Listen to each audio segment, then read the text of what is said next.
I mean, we can come in like that if you really like. Yeah. I like. Yeah.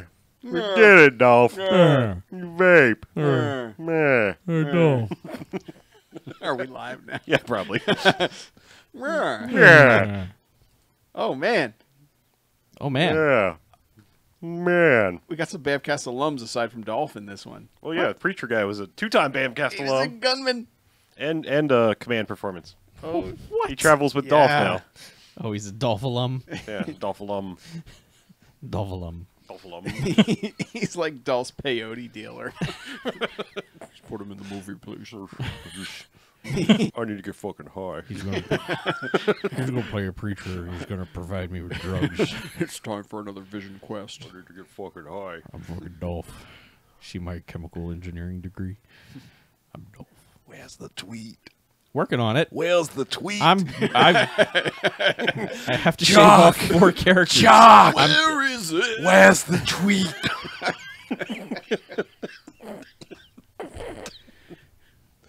Jock! You're killing me. I need the tweet. Please. Give me that sweet sweet. I need it, Chuck. Oh, Jesus. What the fuck is wrong with me tonight? I don't know, Did I but be it's great. Dolph's peyote dealer? I'm the only one drinking right I now, know. right? What the hell? Fix that. Oh, God, it's so good. Oh, look, there's a thing there. Huh. How do I get the fucking shit? I was going to copy your link, and it's like, nah, bro. Yeah. Well, I just happened to have Discord open, so I was going to throw it in there, because, you know, that's what we do sometimes. You should throw it in the Discord. Get everybody in on this. Oh, yeah, that's right. We have a Discord, don't we? Hello, Discorders. You discordant bunch. Bunch. Oh, damn it, I'm not Oh, on look, a Mac. who's in the chat. I'm not on a Mac. I can't Windows key my way to shit. Hey, BJ's here. But he's Oh, not. what? Oh, he's already... Damn it. What? He did it. Yeah, like 10 seconds before I hit enter. Ha! Sitting at home, waiting to post to Discord. He's just like, yeah, whatevs, man. He's probably got a live chat room ready to go. Just to, hey, let's. He's just over there like streaming and shit. He ain't sick. He's like, I'm just so into this Bioshock that I got some bio clocks going on. You're a bio not gonna be there. Am I right? Am I right? Yeah, I'm right. What? I don't know. What the fuck are you two talking about? I don't even know anymore. It's kind of great. Just mouth sounds coming out. Oh, well, then BJ's not going to be here long. like Billy Joel performing Piano Man at this point. Just, yeah. I don't know words. Skeetly bop, you're a piano man. Skiddly bop, you're Piano Man. Indeed, Chuck. That's how it goes. I remember that song. He was in Q. Skiddly bop, you're the Piano Man. I like when people scat, because that word means poop. It does. Poop. It means poop. Skiddly bop bop poop. It's pretty good. We used to have scat offs at work. Yeah? The vocal scat, not the Oh, poo-poo scat. okay. If we did that at work, man, oh man, I'd have a lot more diseases than I have right now. What? We're scatting at work? Yeah. Just see who could skiddly boop boop dop de doo. Yeah. Yeah. And then if we found a song where somebody was scatting on it, then Like literally. yeah, like no, Oh. not literally. But live Jeff Buckley was a gold mine for that. For scatting? Yeah, that man loved to do him some skeedly boop boop doop doop doo.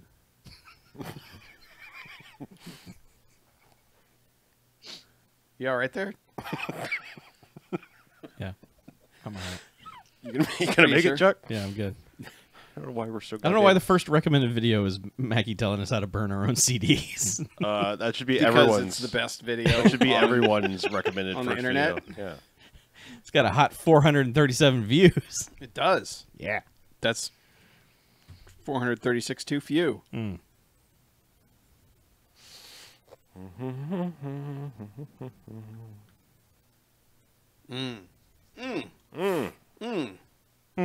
Man, don't kill it.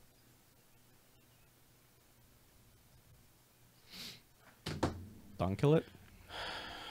Yeah. Don't kill it. Donkashing. Whew. Man, we watched a movie. Sure did. Yep. Sure did.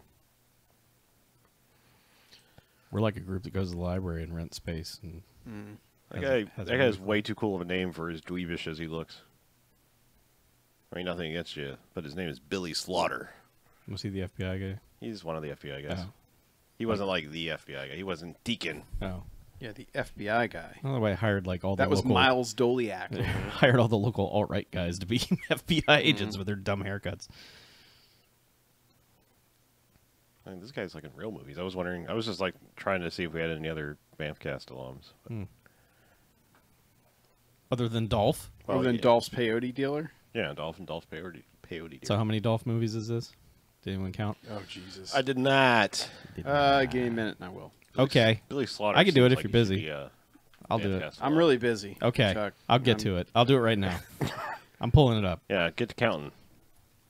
I'm doing the Are you thing. done yet? I'm in the BMFcast computer. Okay, he was in Johnny Mnemonic, Right. 1, The Punisher, 2, I Come in Peace, 3, Showdown in Little Tokyo, 4, Don't Kill It, 5, Red Scorpion, 6, Command Performance.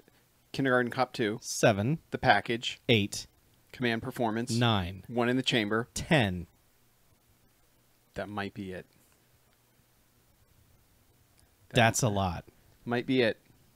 Might be it. That's it. He was also in Dolph Lundgren's Maximum Potential Workout.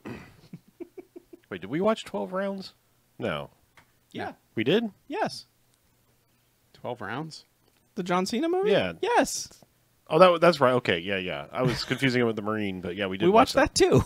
I know, but The Marine was awesome. 12 rounds was not. right. He's not in 12. 12 rounds was basically Die Hard 3 remade. Yeah. Yeah. Dolph was also in A View to a Kill. 11. So Billy Slaughter is in fact a BMFcast alum. Because he was Only- in 12 rounds? He was in 12 rounds. Okay. As technician. Oh. Did we do a spoilcast on the Expendables? I cannot recall. If we had stopped doing it by the point that came out. I don't think we did, but don't we did think so. lengthy second halves. Yeah. Who was Sexy Demon? Was a character in this that's movie? my In the sister. beginning. In the beginning. Sexy Demon. Yeah, he has that dream. Remember? Oh, she right. ripped his chest off? Right. Yeah. I just figured it was the same Yeah. actress as the other one, but I guess not. No. So I won't put on all that shit on Be my nice face. to my sister. Be nice to my sister. Yeah, Sexy Demon. Look at her name.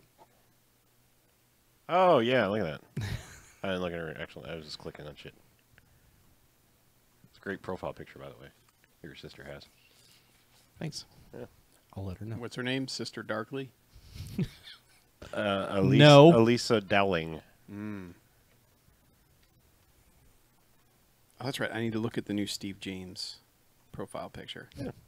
Actor. All My Children. The new Steve James. Oh, yeah. That's a good one. Mm-hmm. That is a really good one. I want to see it too. He's Riplin. Oh, and it is from American Ninja too. Man. Nice. He's got that gun and he looks pissed. Nice. Well, it's much better than the shit that was there before. Yeah. So, you have to have IMDb Pro to put your own picture on there. And $500. Wow. Okay, so I guess they allow someone to make the change if they're no longer with us, or someone did on their behalf. From what I understand, his daughter has been very preserve the name of Steve James. Good. Yeah. Because the name of Steve James is an awesome name. Yes. She's basically been he has not gotten his due because gone too soon, and I want to make sure that people know who Steve James is. What now? That's Who awesome. did this? His daughter. Oh, okay, yeah. I missed the first part. I'm sorry. No. I was You're reading fine. the chat and No, you're totally fine. zoned. It's okay.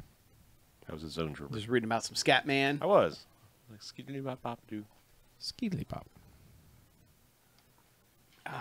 That sweet, Yeah, sweet what- liquor. One of these days, I got to find that movie about the car that drives out of the ground. Mm-hmm. Yeah. I think it's the car. Nah. It's Lone Wolf McQuade. We should watch The Car. It might be Nightmares. I don't know. It could be The Car. I don't know. Why don't you check the Google Doc I think and find it's The out? Car. I think everyone's telling you I it's think The that Car. conversation's in the Google Doc. I don't know. It might be The Car. We should watch The Car. I think you should just be smarter and acknowledge that it's The Car. Okay. I didn't see that movie, so I cannot comment. You should also watch The Car. I should. We should do it for the BMFcast. Ask me in 4 years. There is kind of I'm surprised we haven't like repeated one at some point. You know, one of those really like forgettable ones from like the early hundreds. Oh, like the movie? Like where we're just like, oh man, you know, and put it in and then be like, wait a minute. Like Wit's End or GI Executioner. Yeah. Wit's End. Yeah, as soon as we heard the song, we Yeah. were, Yeah. I know. Also, I think we all were just so underwhelmed by that that we would probably remember it just based on name alone, like I just did. Mm-hmm. I have started 2 movies that I have put aside for the BMFcast and then forgot and then went back to, like, I should see if this is a BMFcast movie. Did you mention The Punisher? When we were Yeah, doing he did. Dolph Lundgren? Okay. I didn't remember. Well, I was just sitting right over there, and I was like, Punisher. Yeah. I see it. Also, It's- right behind Mackey's head. Yeah. Oh, yeah. I did mention Dolphs that everywhere. as well. Yeah. I heard I come in peace. I see the Punisher's over there next to Troubleman, Troubleman. Star Crystal. And Firehead turned on its side because that's where it deserves to be. Why do we still have a copy of Firehead? Because I'm going to need it here shortly. Yeah. Oh, yeah, that's right. You can take it now. God, what an awesome title for a movie. And then, Yeah, I just saw that trailer. I was like, fuck yeah, we had to watch this. Yeah. I've seen the trailer, too, and I'm like, yeah, why do you guys hate that movie? Oh, just wait. did we give it back? I don't even remember. Like I think it was one of those where like, I don't know what to give this bags or jocks because it's just there. I can't even really say stay away. It's just, eh. Red Water. Did we watch? Is that what that is? Yeah. Did we watch that? Yeah, it was the Tulu Boogaloo. Red Water. Oh, where he fought a shark? He did. Oh, man. And, like, maybe Erica Laniak was in it, or Coolio. Huh. Or both. Well, if Coolio was in it, it had to be bad. Shannon Elizabeth. See, I remember Route Hang on. 666 more than that one. That was also garbage. Hey, that one was all right. Yeah, no, that one was kind of all right. It went some places I was not expecting it to go. Okay, Christy Swanson is who I meant, but Coolio. Oh, okay. Christy Swanson and Coolio. Yeah, I believe they punched the shark at the end. I've heard that's how you stop the shark from biting you. You punch it. I believe that's what Luke Evans told us. Yeah, but the problem is it has to breach. Like it has to be above the water, or else your fist has no momentum. Yeah, he did that. Well, maybe your fist. My fist is like a shark fin. I thought it was your hat. Well, that too. My fist and my hat. They're both like shark fins. Shark's fin. I love our pluralization of everything. And yet, when we discuss Call of Duty on the No Quarters, we're like, Call of Duties.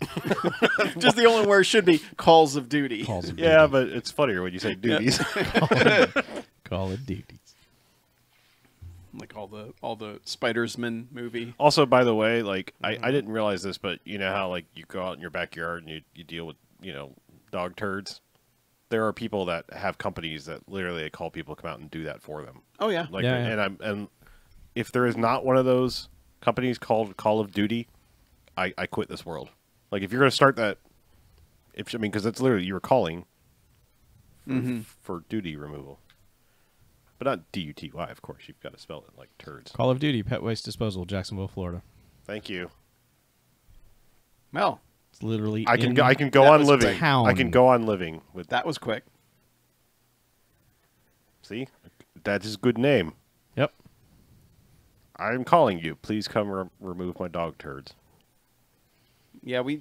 Once a week, our special forces will invade your yard and take out those dirty, stinking Oh, landmines. they're leaning into it. Nice, nice. Yes. I thought it might just be we're going to come up with that name, but It's also a child. What? well, it's probably because he was like, I play Call of Duty all the time. I'm going to start a company. It's going to be called Call So of is Duty. he gonna call me racial epithets as he picks up my dog crap? I mean, that would be the true Call of Duty experience, wouldn't it? Maybe it's just maybe he just says it to the poop. This is a hell of a website, young man. Yeah. Yeah. Yeah. You've got it going on.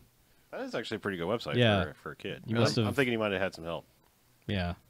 You probably went to I don't know. You know, whatever. Kids are smart. They do shit now. Kids can do stuff now. Well, I'm saying the average kid is probably smarter than me nowadays. Maybe not. I don't know. Depends. I am an 8th grade student, dual enrolled. Blah, blah, blah, blah, blah. Dual. Wait, how do you dual enroll in 8th grade? I don't The know. fuck does that mean? Man, this guy's got fucking stats and everything. He's taking 8th and 9th at the same time. And picking up shit. Nice. 416 total yards cleaned, more than 25 yards per month, and 6 full-time clients. There. This kid's fucking. He's an entrepreneur, man. Yeah, this kid's going places. My old neighbor across the street, she had hired somebody for that. Uh-huh. Because I remember the truck would pull up. And I'd be like, oh, that's the shit wagon. The honey wagon. Yeah. But then her dog would shit in my other neighbor's yard, and he would literally throw it back into her yard. Well, that's what you do. He was glad she moved out. $40 a month for weekly service. That's $10 a week. not awful, really. One-time service for $20 a visit. I'd say. I mean, if I had Yeah. a few extra Well- ducats to spare, I'd throw it at that entrepreneurial kid. I guess my thing is, like, I know how often my dogs go in our yard and how often I have to break the scooper out to pick it up. Waiting a week means, like, don't go in your yard. Like by, if he comes on Saturday, by Wednesday night, you're probably, like, watching for landmines. You got the robot sweeper out. Just going, watch your step, man. Duty. All right, should we make a podcast and stop talking about dog turds? I guess you're the one who brought it up. Hey, well, I mean, whatever. Hey, man, the cat's in Excellent BJ's point. chair. I think we're ready. Yeah. All right, let's do this. I'm getting warm now. This works. Oh, you're warmed up? Yeah. Getting heated up? Well, it's fucking Carhartt, man. They don't fuck around. Carhartt? Carhartt. Your car has a heart? Yeah. Beat, beat, motherfucker. Or is it a nightmare heart? I don't know. Lone Wolf McHeart. Oh, I get what you're doing now. You recording? Yes, Chuck. Good check. I mean, seriously, Good check. though, I was like, the hands I were know. starting to go forward. I know, that's Yep. why I did it.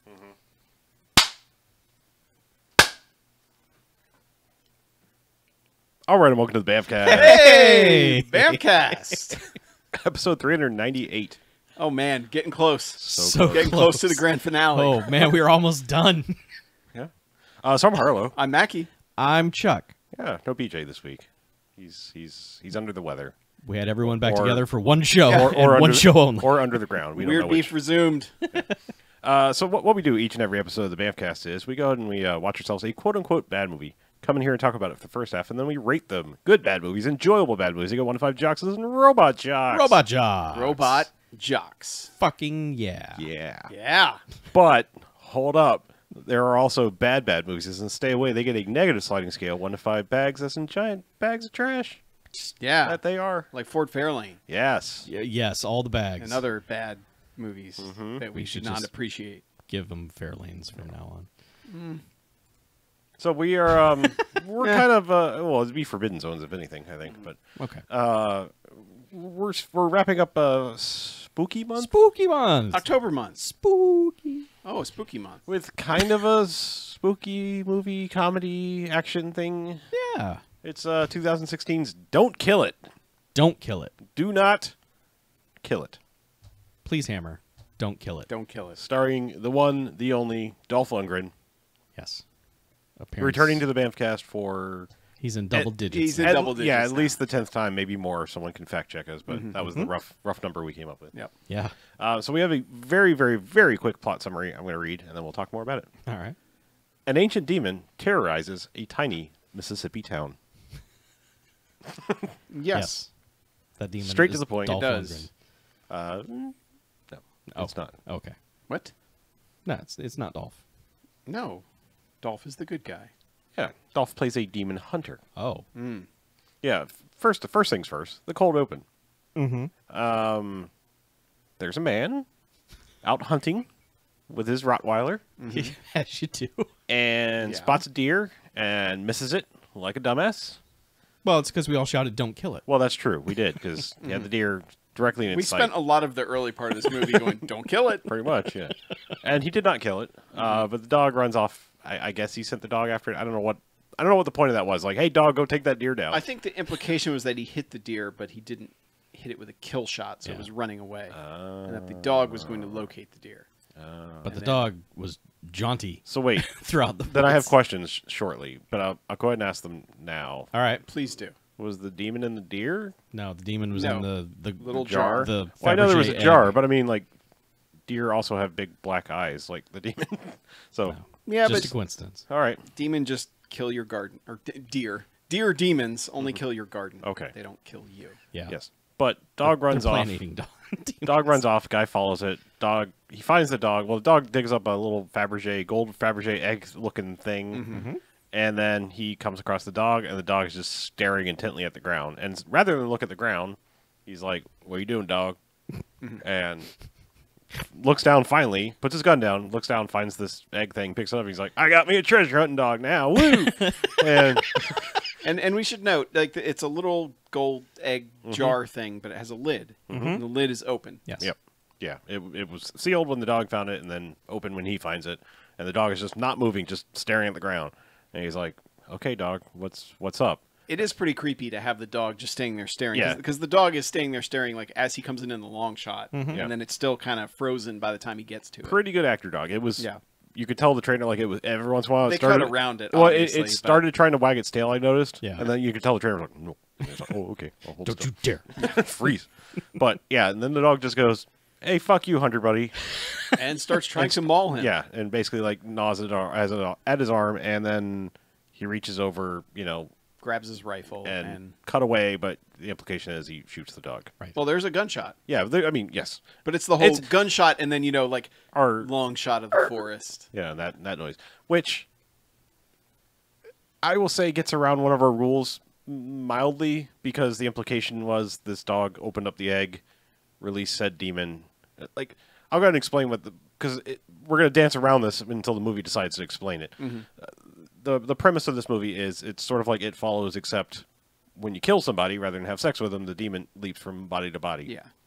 And then it kind of becomes It Follows meets Evil Dead. Yeah, almost. because It Follows is like you have the sex and the thing is coming after you. It's not like you become the evil.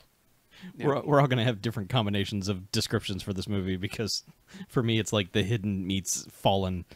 Okay, yeah. Fallen makes sense. Yeah, I remember the body hopping bullshit. Yeah. Yeah. But yes, so the dog was possessed, and he shot the dog. Therefore, he is now possessed. Yeah, but we don't realize that at first. Right, Because because- he kills the dog, like, kind of almost in a panic. Mm-hmm. The next shot is him pulling up to his house. Yep. It's And- like straight out of the truck, gun in hand, walking the house, and mom's walking out, just like out of the other room, and the With a kid's basket like, of laundry. Yeah, kid sitting on the couch, and she's like, "Oh, your father's home early," and then he burst through the door and just shot just long enough for him to basically go like, "Oh, he's got demon eyes," and then bam, shoots the mom. And it's one of those shotgun blasts that, like, sends her down the hallway. Yep. Blood all over the wall. And of course, the kid turns around and is like, Son turns around from the couch like, what? And gets blasted through the couch. Yep.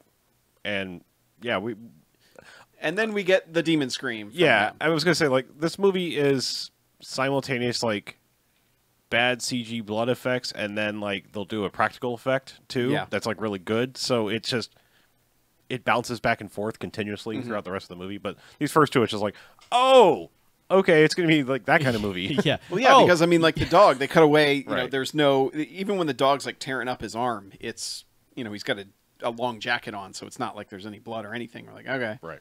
yeah, but no, this is when it's like, no, we are firmly in. We're gonna gore it up here. Yeah. Yeah. Mode. Oh, this And is a because- violent movie. Yeah, Yeah. he's not done. Like they've got a house right across the street from Yeah. him, and he just like Marches across the street. yeah, like speed march. Like I am a demon with a purpose here, and like yeah, basically, is this the one he just burst through the door or Yeah, no? he just walks in. Well, no, he Oh, walks he just through the kinda door, opens and the and- mother and the two kids are like in the kitchen, Right, talking about, cooking, oh, yeah.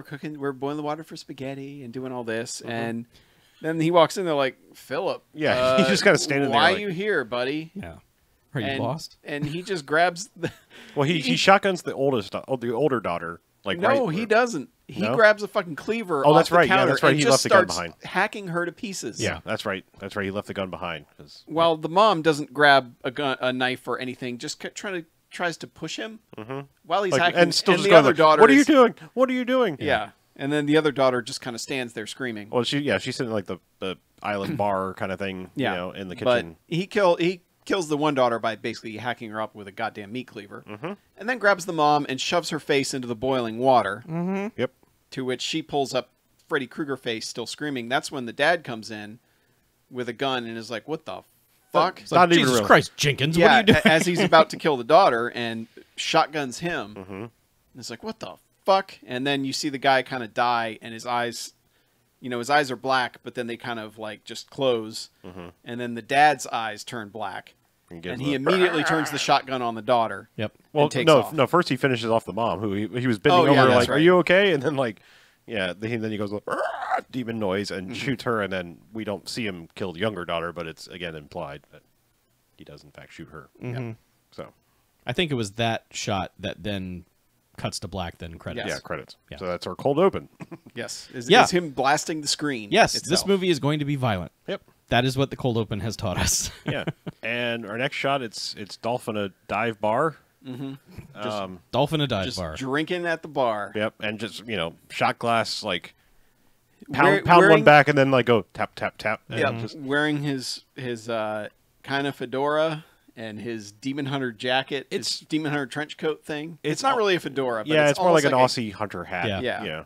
But yeah, I mean, he's in full on like badass cowboy, like he's like somewhere between an Australian cowboy meets John Constantine, Dolph-Constantine or Yes. whatever. Yes, accurate. Yeah. But yeah, it's like somewhere in between there. But yeah, and there's asshole redneck guy in the back hitting on this woman at the jukebox who, we very quickly find out she's a prostitute, and it's like, I guess he's just been hitting her up for like freebies or something, or maybe they had a past actual relationship. I don't know which, but she's just like, get away. And he's just like, yeah, but But she basically yes, that is his whole argument. Yeah, shoves but him away and then goes over to Dolph and like, "Hey, Mister, how you doing?" I like your hat. My daddy had a hat like that once. And then dude comes back over like, hey, what the hell is this? And she's like, I'm just talking to this man about my daddy's hat. Yeah, And and he's Dolph's like, "I don't want to get involved in this." He hasn't said anything yet because the dude's Yeah. like, you talking to my girl? And Dolph's like, fuck. Well, Dolph basically tells him, he's like, "It's best if you leave me out of yeah, this." just don't involve me in this. Yeah. And the guy's like, look, this shitbird, I'm talking to you and Yeah. your stupid hat.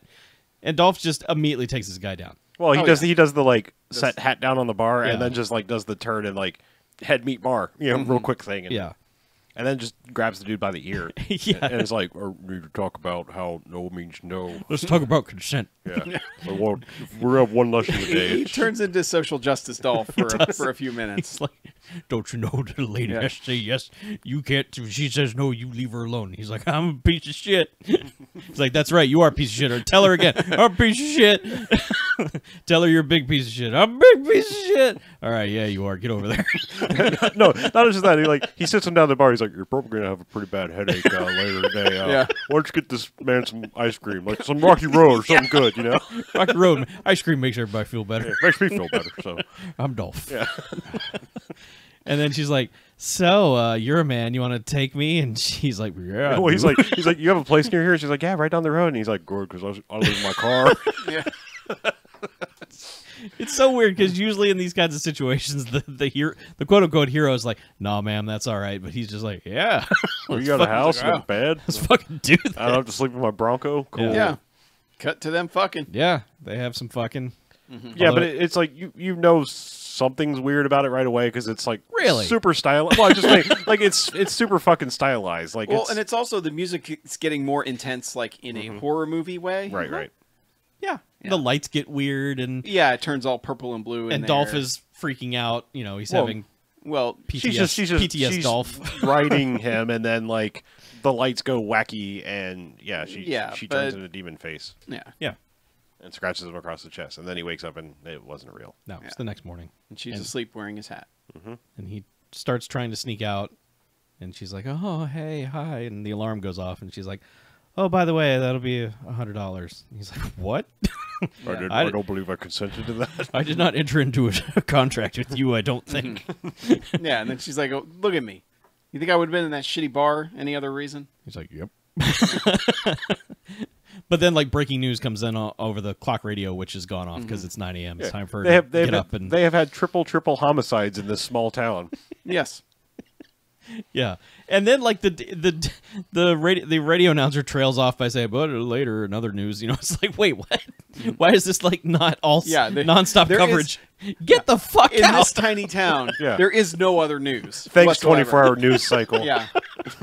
There's just so much murder going on that we can't possibly cover. Like this is the only this circumstance is the only place in America where they'd be like, we're not talking about Trump at all today. Like literally, we're not going to say anything about him because like half the town died last night. Triple homicides, y'all. Yeah, in a town of 40. Yeah. Like the percentage of the population was in double digits died last night violently. Yeah. Yes, and he's like, oh fuck, and then he throws her a few bucks and leaves. Yeah. Yeah, I think he pays her the full 100. I believe. Yeah. It doesn't look I like saw it at first. least a 20 on the bed. Yeah, Right. but Crumpled money. She did not appear to protest. Yeah. The lady does not protest. No. And but then a lady arrives at the police station. yes, this is when we are introduced to Agent Evelyn. Mm-hmm. And she is accosted outside the police station by Deputy Otis. I believe that's his name. And he's just like, sorry, ma'am, ain't nobody going in there. Well, at first he's doing like it's Evelyn Pierce. Well, haven't seen you in 20 years. Yeah, he pulls the like, oh, I'm important, and then also like, wait a second. It's Evil Lynn. Little Evie Lynn. Hey, what are you doing here? And she's like, I'm an FBI agent, you idiot. And he's like, well, ain't that special. Listen, why don't you can't go in there. The sheriff's busy. So why don't we go down and get some coffee, maybe some food? And she's like, no, I'm going in there. We're going to talk about these triple homicides. He's like, whatever. And then he's like, hey, you can't park your car there.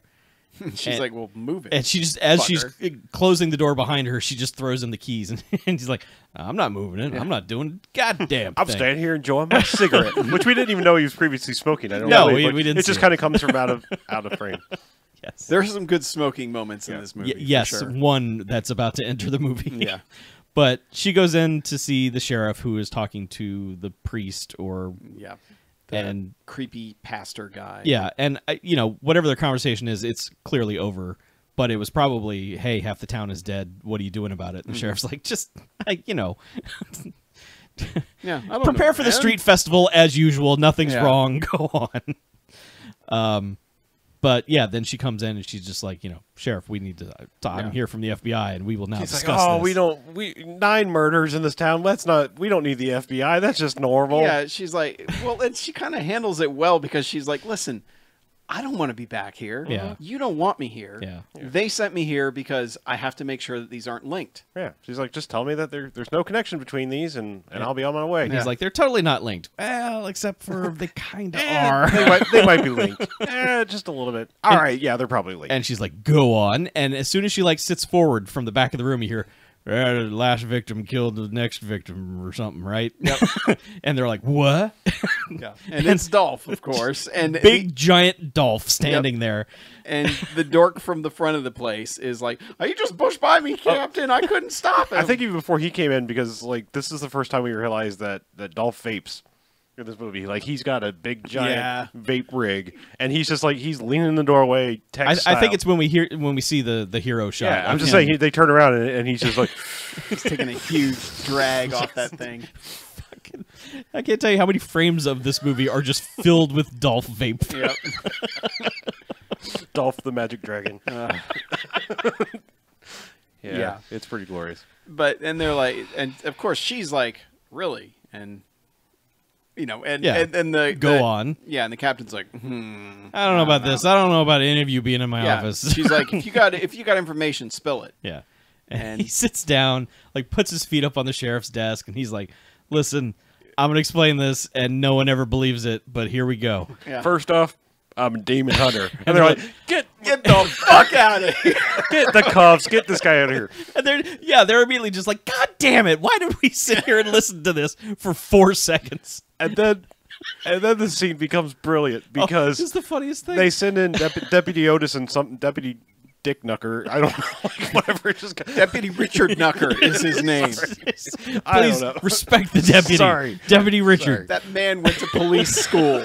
He was Whatever. in the academy. It's probably Billy Slaughter. You know, Yes. like that's a no. Actually, I think he was one of the FBI agents. Yeah, Whatever. it's But they, Richard Knucker. this other guy, they just basically come in and like they cuff one of Dolph's hands. Yeah. And then are just trying to wrestle him out of the room, but he is just proceeding like He's giving an entire speech. Yeah. like you know how like usually it's like, but you got to listen to me and everything's going to be wrong And unless then you they listen to me. yoink And him then, out of the room. No. this goes on for like 2 straight minutes of them like, come Yeah. on, He not gets- saying anything. They're being silent, like not shut up, guy. You know, he's just, but you got to listen to me. The demons and the thing and.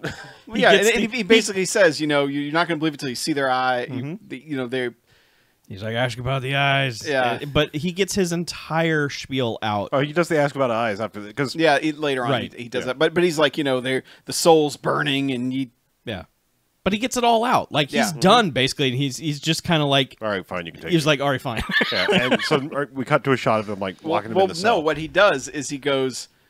The only way to do it is to believe it, and nobody believes me, and then the body count rises, and then they come to me after that. Yeah. So, are you going to let me help you or not? Yeah. Yeah, And then the next shot Right. is Slam. slamming the cell door shut on him. And that's when Agent Pierce, the lady FBI agent, is basically walking away, and he goes, "Just ask him about the eyes." Yep. And then she leaves and goes to see, because we find out via flashback that's about to happen. The other triple homicide that we haven't seen yet, there was a survivor.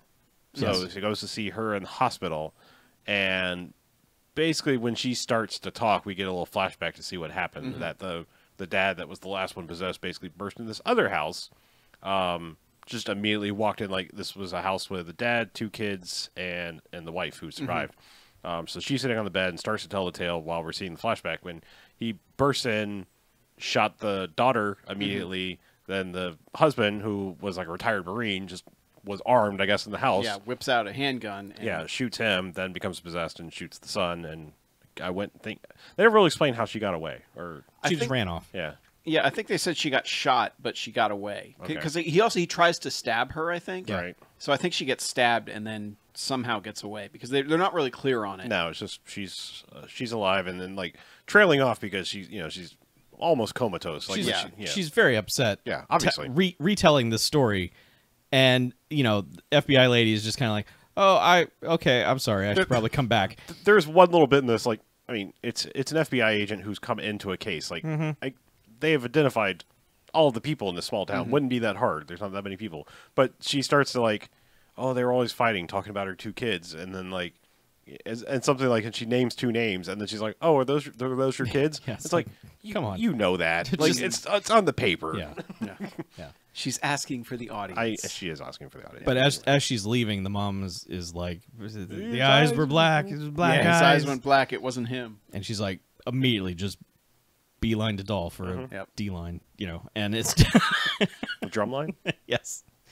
And he's just leaning. He's napping in the corner of this jail cell, and he's just like, He goes, "You're back sooner than I figured." yeah.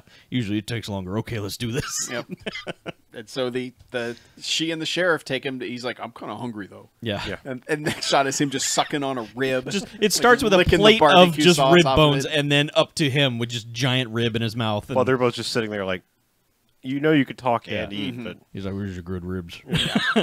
Yeah, and this is when he says, "Okay, some demons they transfer, through yeah, he runs through all Like, your yeah, sometimes All your movie demons. yeah, sometimes they touch you, sometimes it's through sex, sometimes and sometimes it's the Slender Man. yeah, and sometimes they're waiting in a doorway like a spider web, and I like that one. Like I've Yeah. never heard that one before. That was but, pretty good. But like, yeah, this lady's like boop doo, and there's a fucking picture of the spider on the wall, and she's like boop doo into the doorway, and that was like, yeah, and she Yeah. Evil Dead's out, all the green veins and the pale face. But yeah, I mean, it's weird because there's one shot where it's literally the fucking Slender Man, like yeah. bending down and touching. I don't know. It's weird. But, Well, it's just an excuse to have some of the fun effects stuff. Yeah. Like just practical models and all It's that. probably But what he that says, 15,000 of Indiegogo money paid for. Yeah. That little cutaway. yeah, and he says that it's there pretty- was yeah. one that transferred through killing, and basically him and his father had caught it and that they basically came into a small town where the entire town was dead, more or less. Yeah. And he's like, that's kind of unusual. You know, demons don't usually want a big body count. They live on fear usually, but these exist. personal torment. I think he says. But. This one just likes killing. Yep. And then like we see a flashback where it's young Dolph and his father, and they've captured a demon in a net, and his dad basically was like, I'm going to drink some poison, I'm going to shoot the demon, get the demon transferred to me, and then I will have killed myself. Game over. Yep. And then you can trap the demon will come out of the body, and you can trap it in a thing. The demon is just a little glowing marble, and you can push it into put it in a flask. canteen. because clearly, like when the demon takes over, that person is gone and has no control over anything anymore. So so you have to have killed yourself before it transfers to you. This is also the first time that like this happens throughout the rest of the movie, and it's continually funny, especially.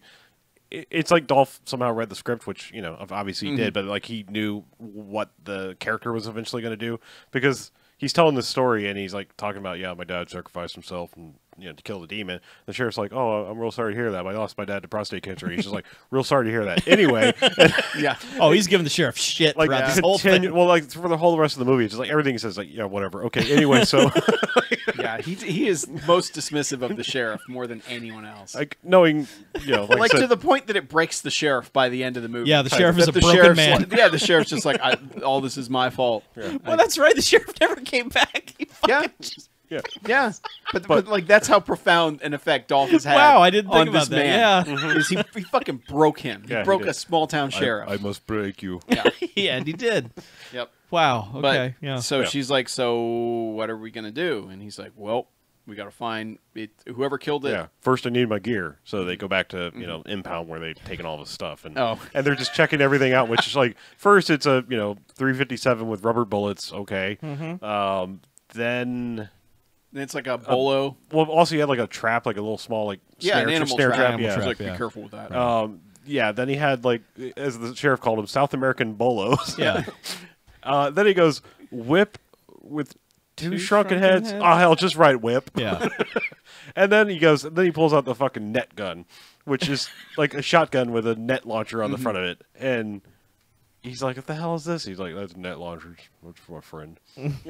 Or actually, no, I don't think he pulls that out of the car. Yeah, that was out of the car later. Yeah, because they apparently wait half the day until it's pitch black out, and then they roll up on the house where they think the thing might be, and it's all everything's blue and smoky outside, and he goes and pulls out the net gun. He's like, "Oh, she's my lady," and she's like, "Well, that's." May I hold weird, it? And then he kind of tosses it to her, and she like almost drops it. He's like, a lot heavier than I thought it'd be. He's like, is it? Yeah. I don't know. I'm Dolph. Yep. I mean, it's basically like his response is like, is it?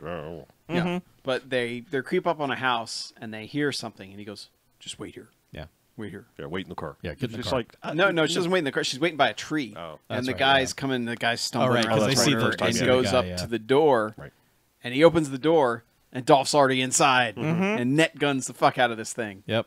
But she flies back and like, and he's like, Yeah. oh, yeah, got him. He's groaning and puking and I pissing love that himself. she comes up, she's like, oh, it smells horrible. Yeah, it's like, oh, he's puking. Oh, it's the worst devil spawn thing. And then the guy's just like, oh, what the hell? Who the fuck are you? And Dolph's like, oh, I'm sorry, sir. You're just drunk. Fuck. Yeah. Yeah, but he gets him to tell the story of what the hell happened, because he's like, yeah, because that guy ran, and he's like, yeah, I shot him in the gut. Yep. And I got him. You tell everyone I got him. Yeah. I was the one who got him. And Tell all four people left in town. But he says something like, yeah, but Frank put the last bullet in him. Yeah. He's like, oh, hell. Frank? And he's like, yeah, he put a bullet in him, then he looked at us, and then he ran off into the woods. Okay, dude, thanks. And Dolph's like, fuck. Yeah. And then and her, she's like, what the hell? Like what's going on? And he's like, you didn't kill him. Sorry, buddy, go sleep it off. Yeah. Yeah, he basically, the guy's like, who are you guys? He's like, we're part of a dream. Yeah. Just When he walks away, this is the first time he goes, Merry Christmas. Merry Christmas. Yeah. By the way, don't kill it. It's a Christmas movie. It's a Christmas movie. Yeah, we were tipped off earlier because there was a tree in the rib place, but yeah. Because when they get the check, he just turns around and ignores it and is just like, oh, it's a nice tree. Christmas tree. Bells of holly. Yeah. And it's only a Christmas movie because they were filming it during Christmas. It's not scripted that way. It just so happened to be. So he's just throwing out these Merry Christmas lines to everybody. I like it. But yeah, then they're driving on the road, and that's the car stalls out, overheats or whatever, and that's when he gets out and is like, here's something. He's like, get in the car. And Here, stay get back in the car. Stay in the car. I'll go check it And out. he stalks off into the forest, despite like he pretty much makes eye contact with the demon guy. Like he sees, or we see it as the audience. We see it out in the tree line, and Yeah. it's like he's like, "Oh, it's right over there. It's looking at us." And she's like, I don't see anything. Is this for real? This is dumb. Yeah. She's still pretty dismissive of all this stuff. I just always love the whole like, be quiet. Yeah. I'm trying to listen to something. And Yeah. the person's like, what are you trying to listen to? I don't hear anything. He's like, shut up. "Well, yeah, don't tell me to shut up. I've been pretty quiet. Then be quiet. Yeah. Shh. You just stop making noise." Yeah. But he points like right. I mean, it looks like he points right where the guy is, but he fucks off in the woods. Yeah, and he she's- vanishes. And she's sitting in the car and hears something like over on the passenger side, so scoots over to the driver's side. Yeah. And then window was open for whatever reason, and demon thing tries to grab her, which she kicks away and gets to the other side, and it looks like it climbs up on top of the car. So she scoots back over, kind of like she starts to think about shooting through the roof, and then is like, "No, I can't do that." Right. In case he's telling the truth. Yes. And then In gets out of the case. car, nothing on the roof, and it's under the car now, and And it grabs her, yoinks her down, and climbs on top of her, and then like she's screaming, sees the black eyes, and then it just kind of becomes this weird sequence of her and it, and she has black eyes, and there's like, as she said, clouds and lightning, and her Storms floating in and- the air, yeah. and then like an eclipse, and then like all of a sudden it kind of like strokes her face, and then Dolph is like, "Hey," and like kicks it off of her or something, Yeah. or head like butts it with the rifle net gun thing, maybe. No, like he turns the corner and she shoots him. She shoots Dolph in the arm. Oh, that's right, because it was trying to get her to shoot him, Yeah. so Yeah. that it could take possession of her. right. Yeah, that's what it was. Yeah, and then Dolph, it basically dives on him when she shoots Right. it, and then Yeah, he yeah. shoots the bullets next to its ear. Yeah. Which are rubber bullets anyway, So but yeah, it it's really a- just grazes his But face. it's a loud ass gun, so Yeah. yeah, it's gonna deafen the thing. yeah, and Yeah. it runs But off into the woods, and Yeah. he's like rubber bullets. Oh, you believe me now? And she's like, "Yeah, I saw it. It's crazy stuff." Yeah, I saw things, and he's like, "Whoa, that's new." Yeah. But okay. He's like, "Well, I guess is this when they decide to go stay the night Yeah. at the Yeah. hotel, motel, They're whatever?" like, "Well, we better Holiday Inn. go clean up because I've been shot." So they go to get a hotel room, and like this is weird just normal weird hotel lady. And Dolph's like, "Well, hello, Mrs. We need 2 rooms." And she's like, "Oh no, we only have 1 room left. You 2 Yep. will have to share it." And he's like, "All right." So cut to shirtless Dolph, just Well, he's got a with the- bullet wound. Like, Well, yeah, but I Trying to mean, like, carve a bullet out of his arm. just needle nose pliers, like ripping the bullet out of his like, arm. I mean, we've all seen lots of movies. We've seen a lot of movies where people get shot and have to take out a bullet. Mm-hmm. I've never seen someone no-sell cleaning out a bullet Oh, wound yeah. like Dolph does. Dolph Like, doesn't give a fuck. It is like not even like a wince, just like, "Oh, this is inconvenient." Yeah, I feel bad for I these mean, pliers.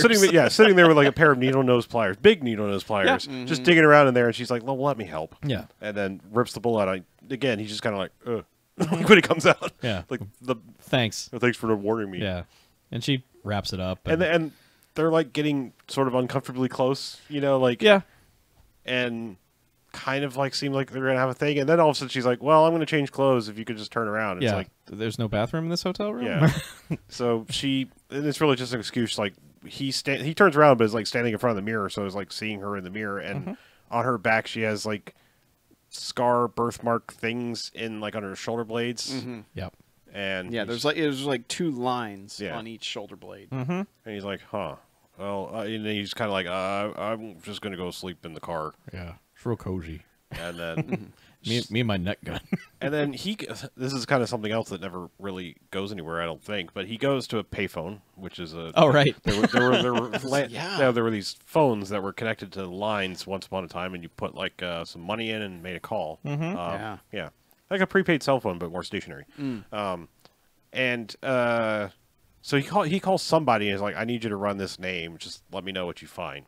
Yeah. You- And- get back to me ASAP. Hangs up the payphone, and it's just like, okay, 1, who are you? Yeah. 2, how do I reach yeah. you? 3, where the fuck are you? I don't. Did this ever really come back? Other than No. like, by the end of the movie, No, it did not. he kind of comes around to Well, she discovering ends this on his own, basically. But like, she Yeah. wanders out too, and he walks up to her, and is like, "What you doing out here? Nice night, huh?" And then she's like, "Oh, well, I actually grew up around here, and this used to be my playground. No, this used to be my farm here." I don't know. No. And He's like, oh, yeah, it looked Yeah. like it was probably a nice farm once. what happened?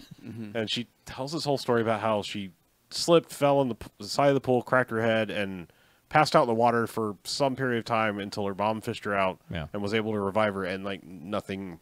She like turned blue, like no repercussions, no brain damage, no nothing. Yeah. And everyone said that the place was cursed, right? Somehow, and their family has the blood of Satan in them. Just this town immediately just turned on this family. Like, you brought your kid back to life, foul beast. Yeah. And then is this when he's just probably like, well, look, I got this theory. Yeah, he's like, look, you know how we're chasing these demon things? Well, how about if there were also the other things in the Dan Brown book title? Yeah. And she literally says, "Are you talking about fucking angels?" Fucking angels. He's like, well, you got scars on your back that look like maybe wings could shoot out of them. And he tells a whole story about like how, you know, angels came down and mated with humans, and there are people that are still of this bloodline. Yep. And he thinks maybe she is, like, that's why the demon was so interested in her, because of the scars on her back. And he's like, wait, how'd you see those? And he's like, we're mirror. And yeah, that becomes the focus of the conversation, not the fact that angels were down here fucking and she might be one of them. It's just, wait, you looked at me, you looked at my naked back, you son of a bitch. I thought you were all about consent. Yeah. Yeah, but to be fair, I mean, she was kind of throwing off a consent vibe for a while there. But anyway. Yeah.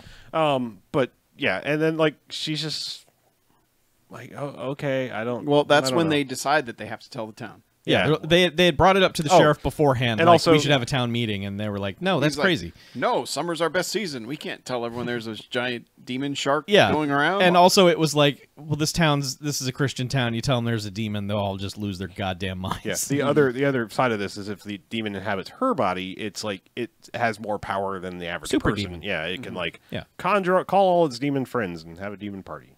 So, But he's just we like, should probably avoid that. let's have a town meeting. Let's do this. So they have a town meeting. Yep. Which the town consists of 12 more citizens and 8 police. There are more people than that, but not much. But he basically the sheriff's like, yeah, well, we've got something bad's happening. Well, the sheriff is also like, all right, I just want I'm going to say some crazy shit.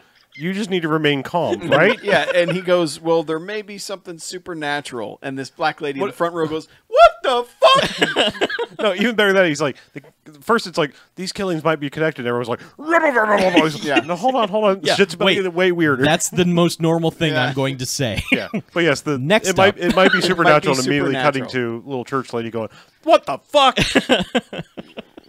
Yeah, and the pastor guy who had been asking the sheriff to share more information with him earlier on, like, is just giving this sullen, disgraced look, and like he's looking at him like, you people don't know what you're talking about. Yeah, and eventually Dolph just like pushes because everyone's all robber, you know, everyone's all pissed off. Yeah, it's just outrage. Dolph pushes him out of the way and he's like, listen, I've done this before, that we, you know. My name's Jebediah Huntley. Yeah. He starts explaining everything, and the priest leaves as another man walks in with a duffel bag full of axes and shotguns and a chainsaw. Yep. And we're only seeing it from like waist down. But we're pretty sure we know who it's going to be. Yeah. But Dolph should be more keenly aware of this. Yeah. Because he's standing... this is not a big room, No. and he's standing in front of it, addressing everyone in it. Yeah. He only notices it when the guy walks down and drops the bag on the ground, which of course goes clank, clank, clank After everywhere. putting a axe handle through the doors to keep them shut. Right. Yep. Which somehow works. Yeah, on the inside. Yeah. They're not that bright in this town. No. Is one thing determined very quickly. But he asks a lady a question. He drops the bag full of stuff, and Dolph goes, "Oh shit! Oh shit!" And this it's carnage. Yeah. Like he starts axing people. And this is like exaggerated to an extreme. Yeah. Because like the next guy he hits with the axe, like his head just literally explodes. Yes. Yeah, he's shotgunning in an people's effect faces that's off. and some of them, the effects aren't great. No. Some of them are almost deliberately cheesy. Yeah. Yeah. But it's still carnage. I mean, It it's is still like movies aren't necessarily violent like this anymore. They just aren't. They shy away from it. And this movie had made it clear early that it wasn't going to, and then it was just like, hey, let's do more of that in a locked room with a bunch of panicky idiots. And Dolph just kind of casually lining up his net gun shots. Yeah. Which, like, of course, every time he's like, oh, there's the person with the demon, and like one of the cops will shoot them.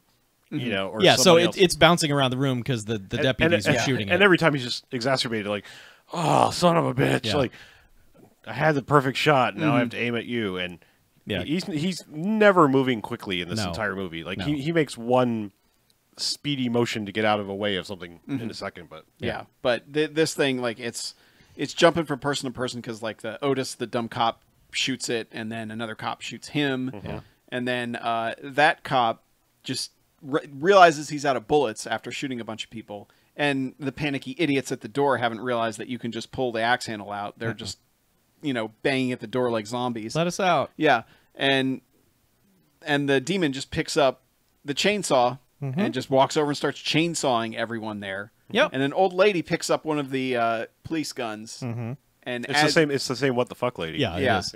Yeah, and as Dolph's about to shoot the net onto him, she shoots that one in the head. Yeah. And gets possessed and screams and runs and jumps out the window. Yes. Comically. Old lady Yes. starts jumping out a window. Unfortunately, and then, the window's open. yeah, so it's not a defenestration. or No. demonstration. Just an exit. Yep. But yeah, she jumps out the window, and then we're outside, and everyone's all panicky. Oh my God, what the hell? Mm-hmm. And she's kind of just standing in the middle of the road as Dolph's about to take his net shot at her, and some guy in a delivery truck just splatters her. Yep. Everywhere. Yep. So Then now he- it's in the So delivery now truck he gets guy. possessed, and just splatters everyone that was running away down the street. Yep. And then And he's the one that tries to hit Dolph with the truck, and Yeah. Dolph does like somewhat speedily jump over a car to avoid getting run over. Yeah, Yeah. it does a little combat roll. But then there's just random citizen with a gun because it's Mississippi and everyone has a gun. Yep. yes, Um, this is Second like, Amendment This, Mississippi. this dude is like 100 yards away and gets a fucking headshot with a little tiny pistol. Yeah. Like, Hey man, Through a truck. yeah, throw a truck. Hey, a good guy with a gun. Yeah. Yeah. Yeah. And That's then how all this stuff gets stopped. the truck has come to a stop, and Dolph is like, all right, I'm going to net gun this fuck, and then opens the door and realizes that guy's been shot in the head, just as the guy in the motorcycle, Yeah, like, just as the speeds demon away. kind of looks at him, gives him like a grin, Yeah. and takes off. And Dolph's like, fuck. And it's after this that This is and there was a shot when they were inside where the sheriff just like is looking around and just like puts his head in his hands. yeah, Just like like, oh almost my like he's God. going to start puking, like just Yeah. kind of like Well, it was, what yeah, the well, in the aftermath. Like, it basically, and he's just like, oh, Yeah. I don't even know. Yeah. And that's when he gets in the car and she's like, "Sheriff, what are you doing?" He's like, he was right. Yeah. I'm not cut out for this. I'm out of my element here. yeah. She's like, "Come on, the town needs you now more than ever." And he doesn't say a word. He just shuts the truck door and speeds away. Yep. And we never see him again. Yep. I didn't realize that till we started talking about it, but Yep. holy shit. The fucking sheriff is like, peace out, and literally never comes back again. It probably great. saved his life. Absolutely. His life was probably horrible from that point forward because he was probably having The sheriff flashbacks. of the empty town. Yeah. Some extremely bad survivor skill. Yeah. There's no one left to vote for him. My constituents. They're all dead. Yep. Yeah. Yeah, and this is when Dolph's like, she's like, all right, what are we gonna do? He's like, just never mind. Yeah. I'm better off doing this alone. Yeah. So he's gone off to try and find out where this guy is. Mm-hmm. And he goes to the other church that the pastor, I guess, had left. And Well, he's just seeing people like it's the middle of the night, and people are just kind of like semi running up to the church. And Yeah. He's like, all right, I'll bite. What's going on here? Yeah, Mackie and I talked about this for a second. There's something more going on with this priest Oh, character. absolutely. yeah. Because, like, even just the shot of the priest leaving the town hall place and the killer guy coming in was not in any way, like, he didn't react to that like you would. Yeah. But yeah. There's something that never gets explained with the priest. Yeah. Which I figured was coming when he shows up later, but it doesn't. Mm-hmm. But he's having some sermon at the church, and Dolph comes in and just kind of like walks around looking at her. Like, he takes his hat off respectfully because he's in a church, it's like, wow, what's happening in here? but he kind of walks around looking at everyone, and then I think he's just like scanning to see that they're not crazy or whatever. But they all stopped and are turned and looked at him, which is always creepy in A little in and of bit, its yes. own Yeah, and right. especially because there are no lights on in this church. No. This town exists before the invention of the light bulb, because Yeah. when they were looking at the crime scene of the family, like, they literally had no lights in there. Yeah, they had to rip a curtain off the wall. Well, somebody to- did say, "Let me find the light switch," and then she ripped the curtain off Yeah. the wall, and that never came Yeah. up again. But Yeah. Yeah, but they're all staring at him, and he's like, "Well, I'll leave now." And then he's like, "Do not go anywhere." Yeah. You brought the evil here. Yeah, why did you bring this evil to our town? Just like FBI lady has devil blood, you're devil blood. Yeah. Yeah, which he did explain in the diner scene. I think did we skip over that or not? No. I can't remember. All right, that he crashed his plane. Okay, sorry. Yeah. Oh no, we didn't explain that he actually did kind of bring the evil here. Yeah, because that he crashed. His plane somehow crashed. Yeah, scattering his stuff all over Yeah. because he was going to bury it in the bayou. And they have a way of making things happen, like escaping. Yeah, the demons have a way of warping the world to make dogs want to play with their urns. to keep themselves. To basically make sure that they get found. We mentioned the diner scene, but didn't actually mention that. That's what I was referring to. Is that he? And this guy says, "Why did you bring this thing here?" Which Dolph's like, I didn't really mean to bring it. I was trying to get rid of it." And then he's just like, "You're in league with Evelyn Pierce." The spawn of Satan. This man is just like, it is my time to shine. I will now act the fuck out of everything. And Dolph's like, yeah, that's interesting. I'm going to go now. Everything seems to be okay here except for you. You're kind of weird. And the priest just starts throwing holy water on him. Yeah. And he's like, "Cleanse yourself, demon, be gone." And then he goes, "The power of Christ compels you." And Dolph goes, "I think that's just from The Exorcist." He's like, "You're being very rude." Yeah. I love how polite Dolph is. And this guy's like screaming in his face, sprinkling him with holy water. And then he's like, "Well, that's just kind of annoying." Yeah. And he pulls out his gun and just shoots this guy in the gut. And everyone in there is like, "Oh my God." And he goes, "Rubber bullets. Yeah. He'll be fine. You'll be fine. Get up, Rabbi." Yeah. And then as he walks out, he goes, "Merry Christmas." Merry Christmas. Yeah. He did say pastor. He did cross all the way to I rabbi. I know.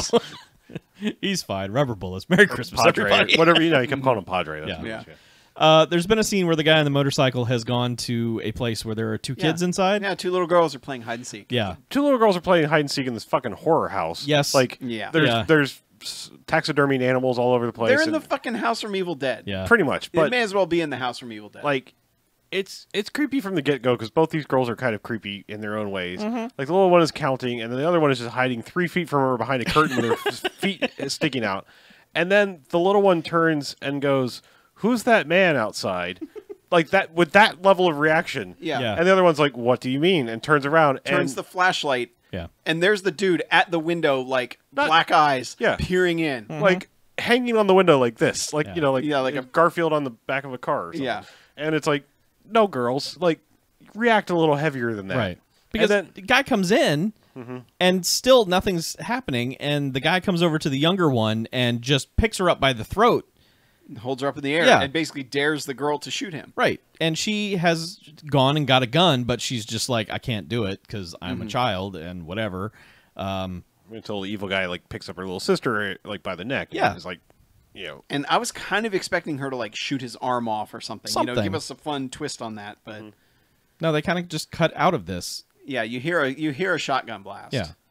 And then they cut to Dolph, and I guess he's met back up with the woman, and they're like, "All right, we got to find this guy." Well, it's dude. Or no, they're outside the church. Yeah, because the dude is running towards the church, and Dolph is just like, "Whoa, citizen, what's up with you?" And he's like, "I was gonna tell the padre, but I guess I'll tell you. My daughter, devil, she needs help. She's a demon. We locked her in the basement." Yeah. And he's like, "Oh, I can handle that." Yeah. Well, at first the guy's like refuses to talk to Dolph and is unclear about it, and then finally when he says, "Well, she's I locked her in the basement. She's crazy," and he's like, "I think we need to go now." Yeah. And he also brings her with him. Yes. Because he had been trying to keep her out of this because he's like, the demon wants you, yet he brings her there immediately. Yes. Well, she's like, because she was doing that, like, "I'm not leaving you behind. I'm in this now." And then, like, the very last second, he's like, "You coming?" Yeah. Yeah. And they get to the house, and they do know. And it's the next morning. Yeah. Now. They do no research of any kind. They go into the house, and Dolph is just like, "All right, citizen, here's what you have to do. I'm going to make you some fresh poison." Well, the guy's like, so you can help her, right? And he's like, "Yeah. Yeah. We're going to have to kill her." Yeah. And the guy's like, "Wait, what?" Yeah. Because he's like, "Is she in pain?" He's like, yeah, yeah, probably a lot of it. A lot. Here's what you can do. Gun. Go down and shoot her. Yeah. He's like, "What? No." And he's like, "You're right. Wait, let me make you a fresh pot of poison to drink before you go downstairs." The guy's like, "What the hell?" And then just cuts to Dolph making some brew. And he's very like nonchalant. He's like, I can lie to you and tell you, like, you know, your daughter's fine, but she's gone, and she's also in terrible pain right now. So you are too when you drink this. Yeah. But trust me, it's gonna be good. Yeah. Not gonna lie, it's gonna suck a lot. Y'all will end up in the same place. It'll be fine. So let's do this. His bedside manner is fucking amazing in this. Yeah, but this guy does it. Oh yeah, he brews up this green shit, this green Jello shit, and the guy just. And the guy's going down, and I'm like, the whole time this scene's playing out, because it takes a while before the guy like finally downs it, because the guy's doing a good job of being panicky, like freaked out, and also no noise from the door. Yeah, nothing. Yeah. So you're like, oh, she's not going to be down there. Yeah, this guy just I thought died for for sure nothing. that guy was going to drink it, and they're going to open the door, and she's gone. Yeah, so this was a good swerve, because instead of that, he's like, ready, 1, 2, yeah, because the guy's about to go down, and Dolph goes bottoms up first, drink it while it's warm. And then the doors, like you start hearing the bam, bam, bam, bam on the door. I was like, oh shit, she is in there. Yeah, but no, it's the armed forces of the FBI. Yeah, a team of about a half dozen FBI guys bust in. And Evelyn's like, I had to call them. Yeah. They were going to be here anyway, so I explained everything. And they're just immediately they're immediately like cuffing Dolph. They're like, what have you done to this man? It's like, I poisoned him. And he's like, right. Dude, it was poison. You poisoned this man? Yeah, because the dude is like barfing up green foam and just fucked. He's gone. Yeah. So they're just like, get this maniac out of here. I don't know, and get her out of there. And she's like, don't do this. Like let us handle it. And the guy's like, you can go wait in the fucking car. Yeah. Get out of here. I look forward to your report, Missy. Yeah. Just get out here. Yeah. And I just love that this agent's name is Deacon Shepard. Yep. I was about to say, they just casually like throw that name out, like, yeah, that's a name. Deacon Shepard's here. Yeah. Wait, what? Yeah. Yeah, so they're just like, all right, let's go get that little girl. They open the door. No, they were like combing the place. They don't know anyone's in that basement. Okay. They just open the door and Demon Child comes out. out. No, they human cannonball her out of this basement because like she just like full on Evil Dead flies out of this. Like Superman flies out of this thing, leaps on one agent, and then starts like pulling like teenage Black Widow moves on these FBI agents because they're like she's like spinning around and I mean, one guy gets chucked on there's a mounted deer head on the wall, and his face gets chucked onto the antlers. Yep, it was gory. Yeah. Another guy gets shot in the head, and his head explodes, and just, all of them are like, holy shit. Yeah. And is when the shots start is when Evelyn immediately pulls the gun on the agent that's in the car and is like, uncuff him now. Yeah. He's the one who could stop this. Yeah. The other guy's like, damn it. Yeah.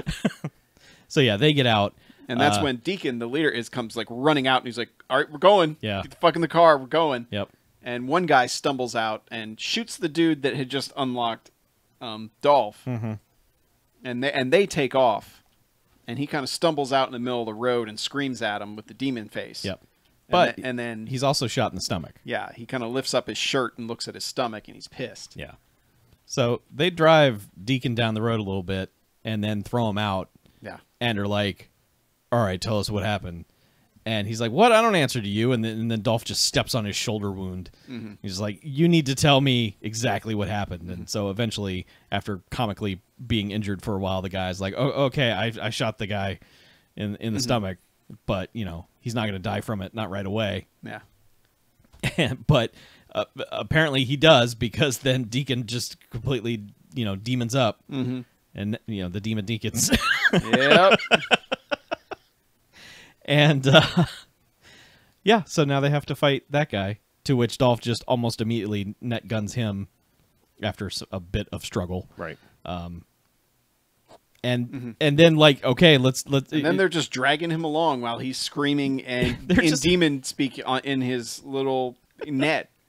And and Dolph hangs him up, and he's against the tree, just like the scene with his dad in the flashback. Yeah. And he's mixing up the stuff, and she's like, there's got to be another way. And he's like, I wish there was. Yeah, he's like, I'd prefer there be another way, but... Yeah. Like, you're too important. Well, she's like, you're important. He's like, why? Because I'm a demon hunter? Yeah. It's like, you're important. You're probably like angel spawn or something. Yeah. So this is going to be the way it is. And so he brews himself a little cup of poison, and she's like, okay, I'm going to tie you to this tree. I guess we're doing this. And then, the fucking Jesus militia shows up. Well, first they have to have a kiss, like I'm about to die kiss. Yeah. Please kiss me before you drink the poison. Right? Yeah, not after. Yeah. So she goes to tie him up, and that's when, Preacher Man and the militia have shown up, and they're like, unhand that FBI agent. As he's about to drink it. Yeah. Yeah, they're like, what are you doing? Yeah. Let that man go. And Dolph's like, wait, just give it another minute. Just wait. Just chill out. Still, this is when I was thinking the other shoe was going to drop on, like, that they were actually like a Satanist church or some bullshit. That I thought 100% that's where this like, was going. Like they show up and they're like, no, we've been that- waiting for the chosen one, and there he is, and Yeah. all this stuff. No. No, they're just here to fuck things up. Yep. And like he has like a fucking spinner cross or something on. He's like, "Brrr, look, it goes. So it's upside down. Psych. Huh? Yeah. Yeah. Whatever. But no, they like they're restraining Dolph, and they actually knock him out, I believe. Yeah. Yeah. Yeah. They do knock him down. Yeah. And they cut the demon out of the net, who immediately grabs the knife from the guy and just starts stabbing the shit out of him. Yep. And they all freak out and they're like, "Oh my god, what?" And the demon, like grabs the shotgun one of them has and uses the butt to pulverize that guy's head against a tree. Yep. While the guy jumping up behind him, he uses that, like where the shotgun's stuck, he pulls the trigger and shoots the guy behind him in the head. Yeah. Deputy Otis pulled the same move earlier, by the way. Like as soon as he turned demon, there was a guy like behind him to his left or whatever. He just like no look shoots him. Yeah. Yeah. And this is just like him just going through, just decimating all these people. And one guy who is just wearing a vest full of grenades. Yeah. Like headshots the agent. Yeah. He was standing next to his buddy who was only armed with a fucking crowbar. Like, these guys did not divvy up their weapons properly. Like, hey, buddy, can I get a grenade? No, fuck you. I paid like $20 a piece for these grenades. They're mine. You can only get whatever's in your trunk, bro. But yes, the demon takes over this guy and then just like casually like takes over bearded guy, casually walks over and drops a grenade in the guy's pocket. Yeah. And that guy just just hands it to him. It hands it to him like, here, bro, hold this. And he's I was like, oh, finally, I got that grenade I wanted earlier. Yeah. Nope. Yeah. and gets blown up in a bad CG explosion. Isolated CG explosion. It's really bad. It's a bad, like, of all the bad effects, this is the worst one. Yeah. But it's also kind of comedic too. It's almost like YouTube video, like your friends made it type explosion. It's bad. Yeah. But it's funny. Yeah. But it's bad. Yeah, like corporate work video, like being wacky with the explosion effect. Just Yeah. like, We blew up bill and accounting. superimpose that shit, huh? Yeah. Yeah. And then somehow that guy gets killed by the priest because it ends up the priest is the only one left. Yeah. And the priest is possessed, and then he, walks over to her and grabs her and is doing like the demon happy thing, but then like Dolph pointing the gun at himself, like, pull the trigger. Yeah. It can demon screech, but it doesn't talk. Like we don't get cool. Like I am demon voice now. Yeah, but it definitely gives looks at her like, come on, and Dolph knocks him away, and then he picks Dolph up, sort of like does, by the neck, does the choke slam thing again, and then bites his own finger, like half the finger off, but just down to the bones. He basically degloves his own finger. Yeah. Right. But down to the bone. So But then uses the bone as a weapon. Yeah, like he's to going to start jab poking into his carotid, into his jugular.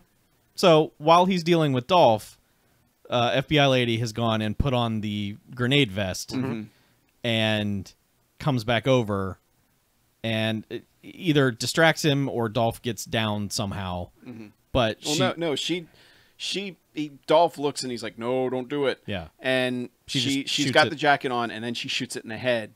And then it's got the smile on its face as it collapses and drops Dolph, and then possesses her, which then she floats up a la the thing she saw earlier. Floats up, in a Jesus pose. it becomes like a Christian rock album cover to where like she's floating in the the spooky clouds and has this kind of evil grin on her face that kind of looks silly. And it's like an eclipse has happened. Yeah. And then, it's it's just just all like, every cliche you can think of about, the end of the world starts now. Come to me, thing. children of the corn, and let's do this. Yeah. And then it's like, oh, what am I holding in my hand? Oh, it's the pin. Yep. Pin from the grenade. Lady knew how to pull the pin. To from the which, grenade. yes. And then it's just like, and yeah, she comically explodes. Yeah, demon, you just can't be amazed, even when she pulled the pin from her hand grenade. Yeah, so she blew the fuck up, and so this made me laugh so hard because so it's over, and there's just the little glowing marble left, but the little glowing marble is skittering around the ground. doing a little tiny muted scream. Yep. So Dolph just pushes it into the canteen after It's a emptying flask, it. Chuck. Fine. There's a difference. He Canteens, empties most of his flask, drinks the rest of it, and then scoots this thing into it. canteens. Boy Scouts carry canteens. They don't carry hip flasks. You're right. You know. You're absolutely right. So yeah, and then we see Dolph's on a boat out in the ocean somewhere, Yeah. apparently, and just comes to a stop and gets out on the front of the boat and tosses the flask into the water. Gives a little speech about evil. Yeah. Yeah. And then there's a shark that eats the flask. Setting up demon shark. Well, I versus just Dolph. watched it and I'm like, that flask isn't going to sink. Yeah, I was kind of Unless demons are really heavy. Yeah. I was kind of expecting a rock to be attached to it or something. Yeah, Yeah. you should cinder block that shit. Yeah. Make sure no one goes, ooh, look, a flask. Yeah, I mean, you know, a bag of cement's pretty cheap. You know, just mix that up, throw it in a bucket, sink the flask right in the center, problem solved. Yeah. You know, it's also encased in cement. Yep. See, we think practically about our demon disposal. We do. It Yeah, is, you yeah. should really Dolph call did us. not. Yeah. We can help Yeah. out with the middle management stuff. Yeah, you have demon problems, we can help. Right. We're not actually going to fight it, but we'll tell you what to do once you're done. Yeah.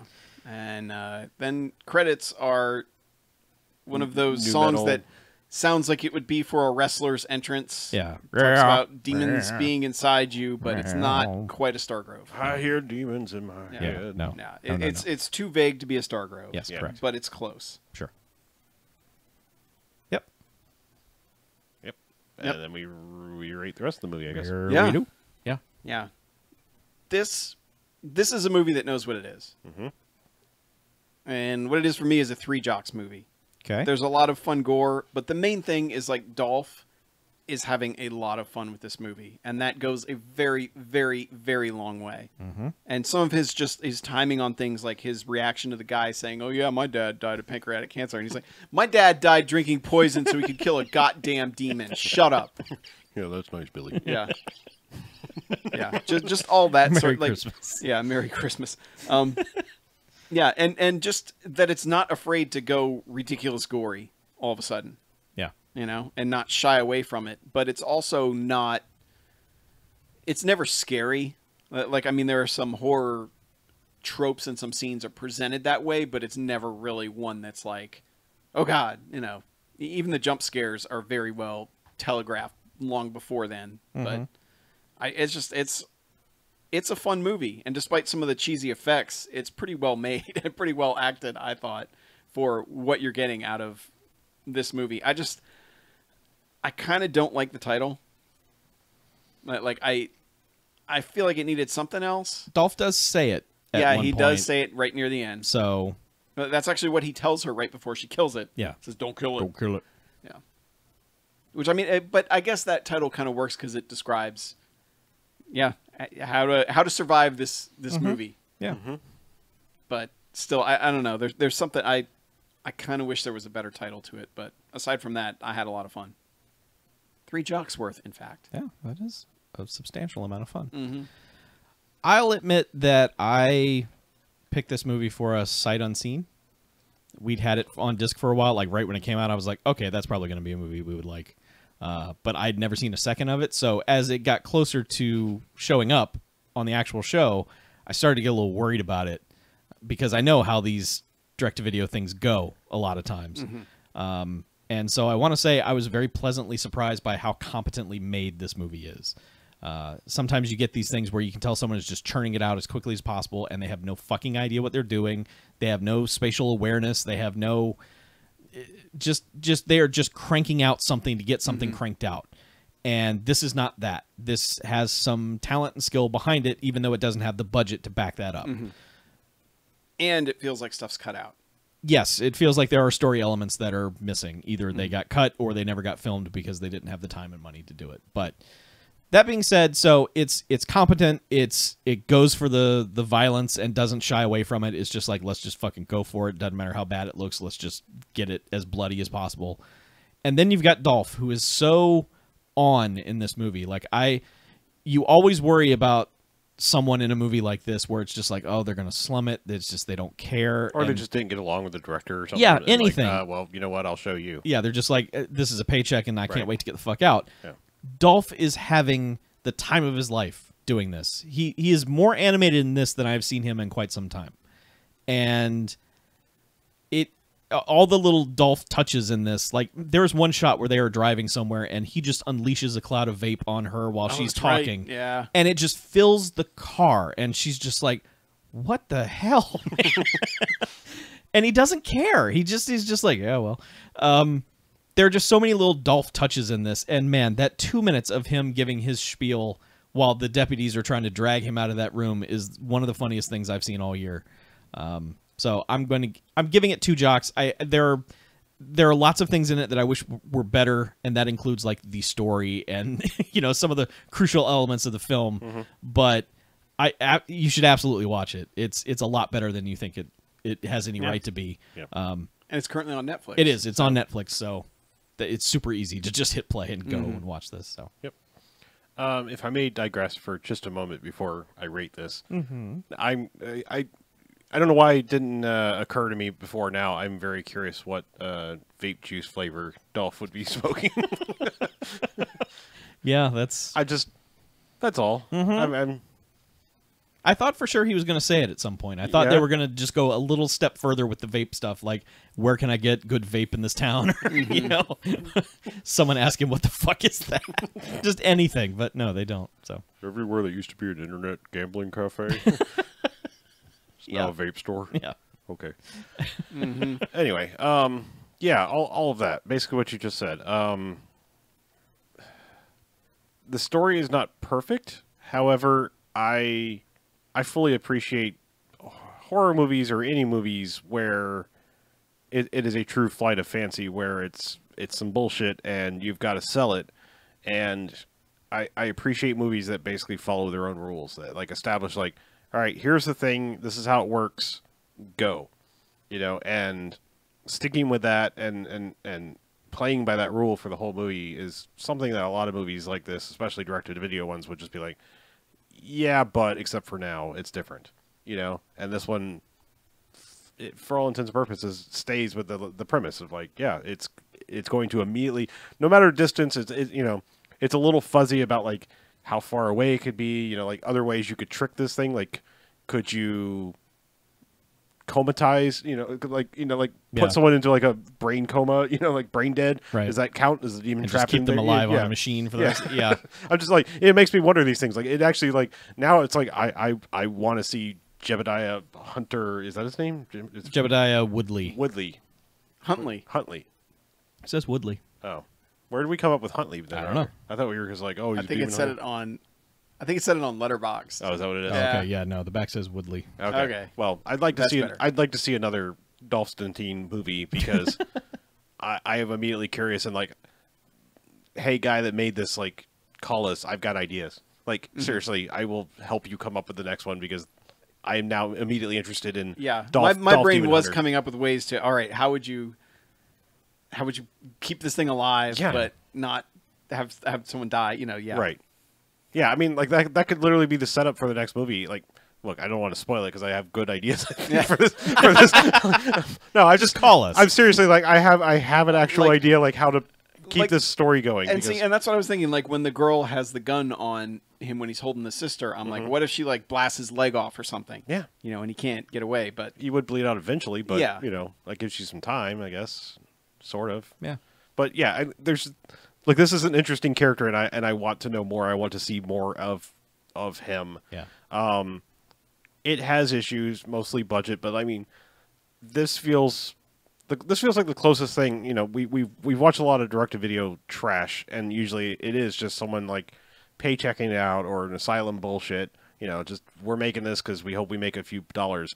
This felt like the movie where it's like, this feels like watching an early James Gunn movie. Like, this guy has aspirations and probably the talent to do bigger and better things. Mm-hmm. Where it's like you're hampered by the fact that it's a low budget movie and that's it.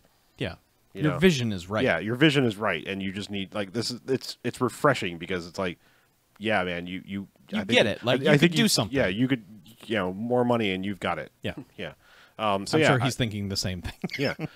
So yeah, all that being said, I think I'm going to give it 3 jocks. I mean, I think without Dolph, with someone else, it'd probably be way lower. Mm-hmm. I mean, I still think that the concept is interesting. It might still earn a jocks with somebody else, but Dolph just fucking selling it. Other than the fact that like he acts like he can't move for most or not move quickly for most of the movie. But to me, that's just kind of his grizzled character. You know, like that's It's like, what's I kind don't of really want to put a lot of effort into this.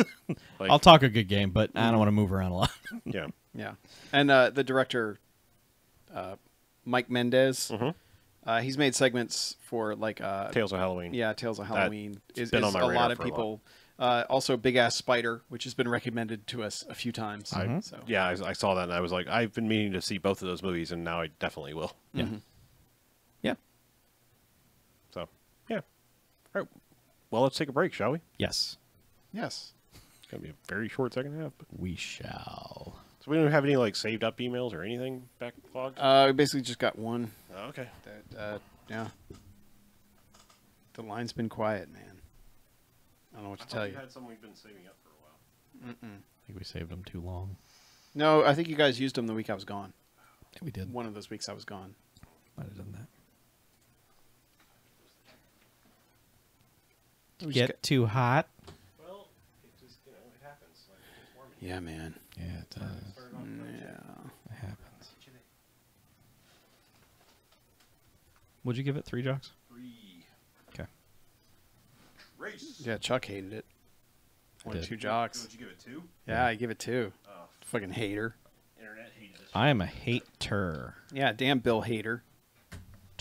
Fuck. Yes, I can tell you guys when we're not on live, but seriously, I have a great way to start. I mean, that's also assuming like he's fighting the same kind of demon. That's the beautiful thing about his character is like He fights you all know, kinds yeah, of demons. it's not just this one, so you can go fucking wacky and do like comic book. Like now you got 2 villains, 2 demons he's fighting. What? Then 3, it's too many. That's crazy. Yeah, That's too many villains. I'm adding this to the BMFcast letterbox list. What? Yeah, I'm doing it, man. Speaking of superheroes and villains, that's one of the movies I want to talk about. Yeah? The Letterbox movie? Yes, the Letterbox movie. Chuck. What? Did you view it in a letterboxed format? No. Was it Wait a minute, older and yes. pillar boxed? I believe it was a 235-1 aspect ratio movie. I could be wrong. I could fact check that, I suppose. Don't care. Yeah, we got a minute. I have a minute. Do we? I do.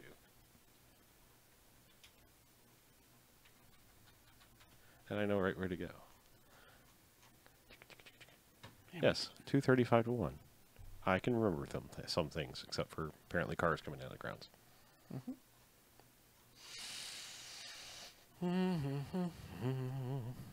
All right. So nobody's got nothing else, huh? I have a thing.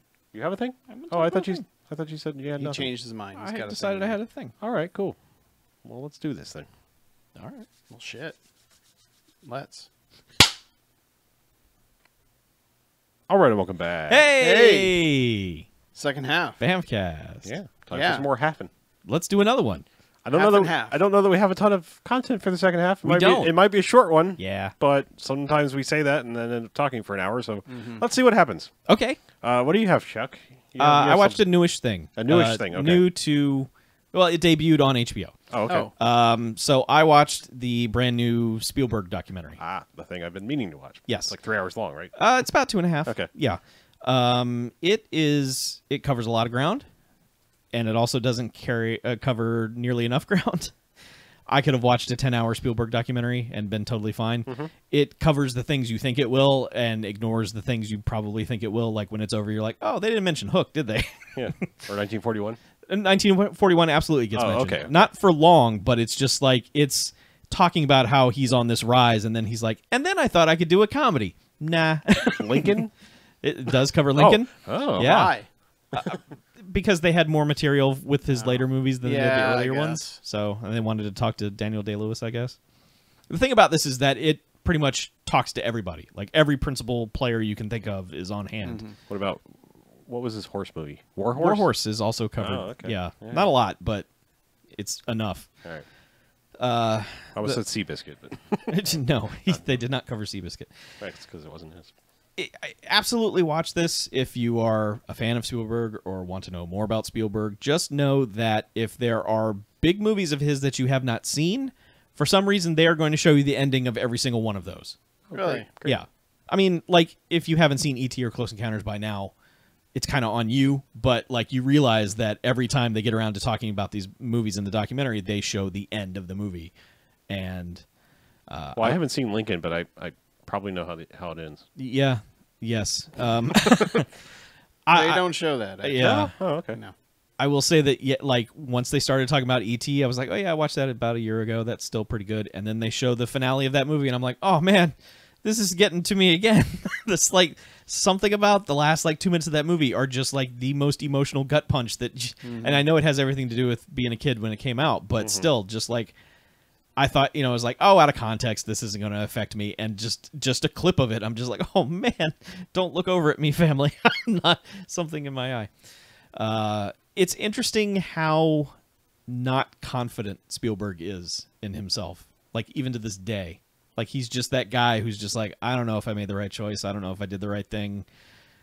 For a guy who has proved himself so early and so often and done so many things that so many people will say are the best thing they've ever seen, for him to kind of be like, I don't know, I made some movies and people seem to like them. I mean, he's not that withdrawn, but it's still pretty amazing to just see him be completely just like doubting himself on every possible thing. Well, I mean, to be fair, somewhat, I mean, he, unlike a lot of people, have avoided tinkering with their old shit. Now, don't get me wrong, there are 3 versions of Close Encounters, and there was the whole removing the guns from walkie-talkie bullshit thing. But, like, so many other people have, like, gone back to their early shit and be like, that's not what I meant, and director cut it, extended version or whatever.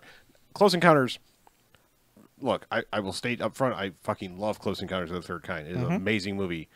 There are reasons why I would see him look at that movie now and go like, because there's a lot of shots in that movie that are straight up just out of focus.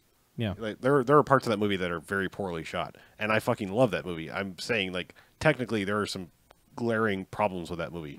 But yeah, I mean, it's still a masterpiece. Like, like, I don't even remember what all the difference is between the 3 different versions, but I just know that in the re-release version, like the 1980 version, he got to go and fix a lot of the stuff he wanted to fix, but they made him shoot the ending in the UFO that he didn't want to do, but that was like the cause and effect. It was like, you got to do this, you want to do that. Yeah, it's really solid, and there's a weird, not really a weird segment, but there's a whole segment about him in the 70s, and like, I didn't realize this connection until they really pointed it out, but he used to hang out with George Lucas and Brian De Palma and Martin Scorsese, and they all used to hang out all the time, and their career goals were to outdo each other with every movie that they made. And then they just run down this list of and then they made this, and then he made this, and it's just like, I would kill to have that kind of friendship rivalry going on in Hollywood right now, where dudes are just, or ladies, directors, are... we are all friends, and I'm going to make a better movie than you, and we get all these amazing movies. Because you look at the 70s and 80s output of those 4 guys, holy shit. And they were all, like, palling around to the point where, like, they're showing behind-the-scenes footage of Scarface, and Spielberg was on the set of Scarface, and De Palma was like, we need someone to shoot second unit. Will you shoot these guys dying in the final massacre? And so Spielberg is directing part of that massacre at the end of Scarface. There's the footage of him on set just filming it. I'm like, this is like 6 months after E.T. came out, and he's on the set of Scarface. Guns and drugs everywhere. Speaking of that, did they mention anything about Poltergeist and any of the rumors about how much involvement he had? They talk about Poltergeist somewhat, but not in any in-depth way at all. Okay. So it's sad. I mean, I'm not wishing this day to come. I'm saying, like, it's so rare now that you will get a 100% honest documentary while someone is still living. Like, because I mean, it feels like somewhere if they're involved and they're talking to them, somebody's going like, please don't put that in there, something or whatever. It's like, I'm not saying like we need post-mortem documentaries and get to it, but I'm saying, you know what I mean? He's it's like pretty raw about his own faults. Okay. Like critically dissect The Color Purple, and he straight up says, I was not the guy to film that. Looking back, he was like, I left stuff out. Because they have, like, movie critics, like, come on, and they talk about, like, yeah, Spielberg shouldn't have done that. And then they cut to Spielberg. He's like, yeah, I couldn't. That was not, I shouldn't have done that. So, you know, they talk about Empire of the Sun for a lot, which is weird because I've never liked that movie much. I do. Okay. Yeah. I should probably watch it again. But it's weird what they focus on and what they don't. So I would love, like, a set that's, like, 10 hours long. I would totally watch that. Man, what does he have to say about Indiana Jones 4? Nothing. They show clips of it, but they don't talk about it. They just gloss over it completely. Yeah. There's probably your interference. Yeah. They talk about Raiders and the circumstances that led to it being a thing, which was basically no one would hire Spielberg because he kept going over budget and taking too long. And so basically Lucas hired him under the pretense of, well, he's not going to let me down because then he'll know I'll get fired, and he wouldn't want to do that. So that's how Raiders got made. And then they just kind of say, and then it launched a franchise. So Yeah. okay. But he's got a lot of parental issues, and so they just make this case throughout, like, all his movies. It's like, movies are basically his therapy over life. Like, here's what's going on in his life at this time, and here's the scene in E.T. that corresponds with that. And, you know, his dad came back into his life at this time, and here's Indiana Jones: The Last Crusade. Absentee parenting. Yeah. Yeah. Well, it's totally broken down exactly why that is. Yeah. So I've absolutely been meaning to watch that. I just haven't found the time yet. it's fascinating. It's absolutely fascinating to watch, and it just makes you. Did someone say there was HBO did this on somebody else before? Maybe. The lady who directed it is the creator of American Masters on PBS. So Okay, maybe that's what they were talking about. maybe. I know there was an HBO one I watched about Kareem Abdul-Jabbar a few years ago. Yeah, I was thinking that of was specifically like- another, like, film Another director one. director? Yeah. Yeah, not sure there. Yeah. I don't know. But it's, you know, it's nice to see that he's still kind of can admit fault with stuff. Absolutely. You know, and that's kind of that he's never, because I mean, if anyone has kind of gotten the leeway to be like, yeah, I'm pretty good, you would think it would be him. But that's also what drives people who are really good at things, is they never think they're that good. Like, the best comedians in the world don't think they're that funny. Yeah. You know, Yeah. and it's kind of always that pursuit of, well, I probably could have done this better. I could have done that better. You know, when there's always something that they feel like they could have done or said in a better way, that kind of drives them to keep going. And I'll admit, I feel like he's lost that in the past 15 years. I feel like he's taken safe stuff that, I don't want to say Oscar bait, but it certainly has felt like that. Yeah. Where that's like all he makes anymore. They And it's kind like, of- and the Ready Player One, I'm kind of like, whatever. That at least feels like, let's have some fun again. They kind of attempt to justify the phases of his career, and they have tried to justify this latest phase of his career by saying that he is interested in telling these moral struggle movies, movies about someone fighting the system, doing that kind of thing. Yeah. He goes in phases, so, and they break that down. So it's just, there's a lot of that. Yeah. There's no, this was probably filmed before much of Ready Player One. But they show, like, behind the scenes footage of Bridge of Spies. So I think that's when they started, like, primarily filming this documentary. Yeah. Maybe some BFG stuff or whatever. But There's some footage of that, but they don't talk about it. yeah. So Okay. No. yeah, it's really strong. So, and it So just if you got it's- HBO Go, watch it. Huh? yeah, and it just makes me want to make a list and watch a bunch of Spielberg movies again. So, including some that I haven't seen still for some dumb reason, like War Horse. I don't think that's a dumb reason. No, I just, you look at the trailer and go, really? But whatever. Yeah. I mean, I hate to say, but that's the way the majority of his stuff has been for at least a decade now, Yeah. where it's kind of been like, maybe I'll rent that, maybe, if I'm like out of everything else I want to watch. Yeah, I need to have a Spielberg catch-up I'd session.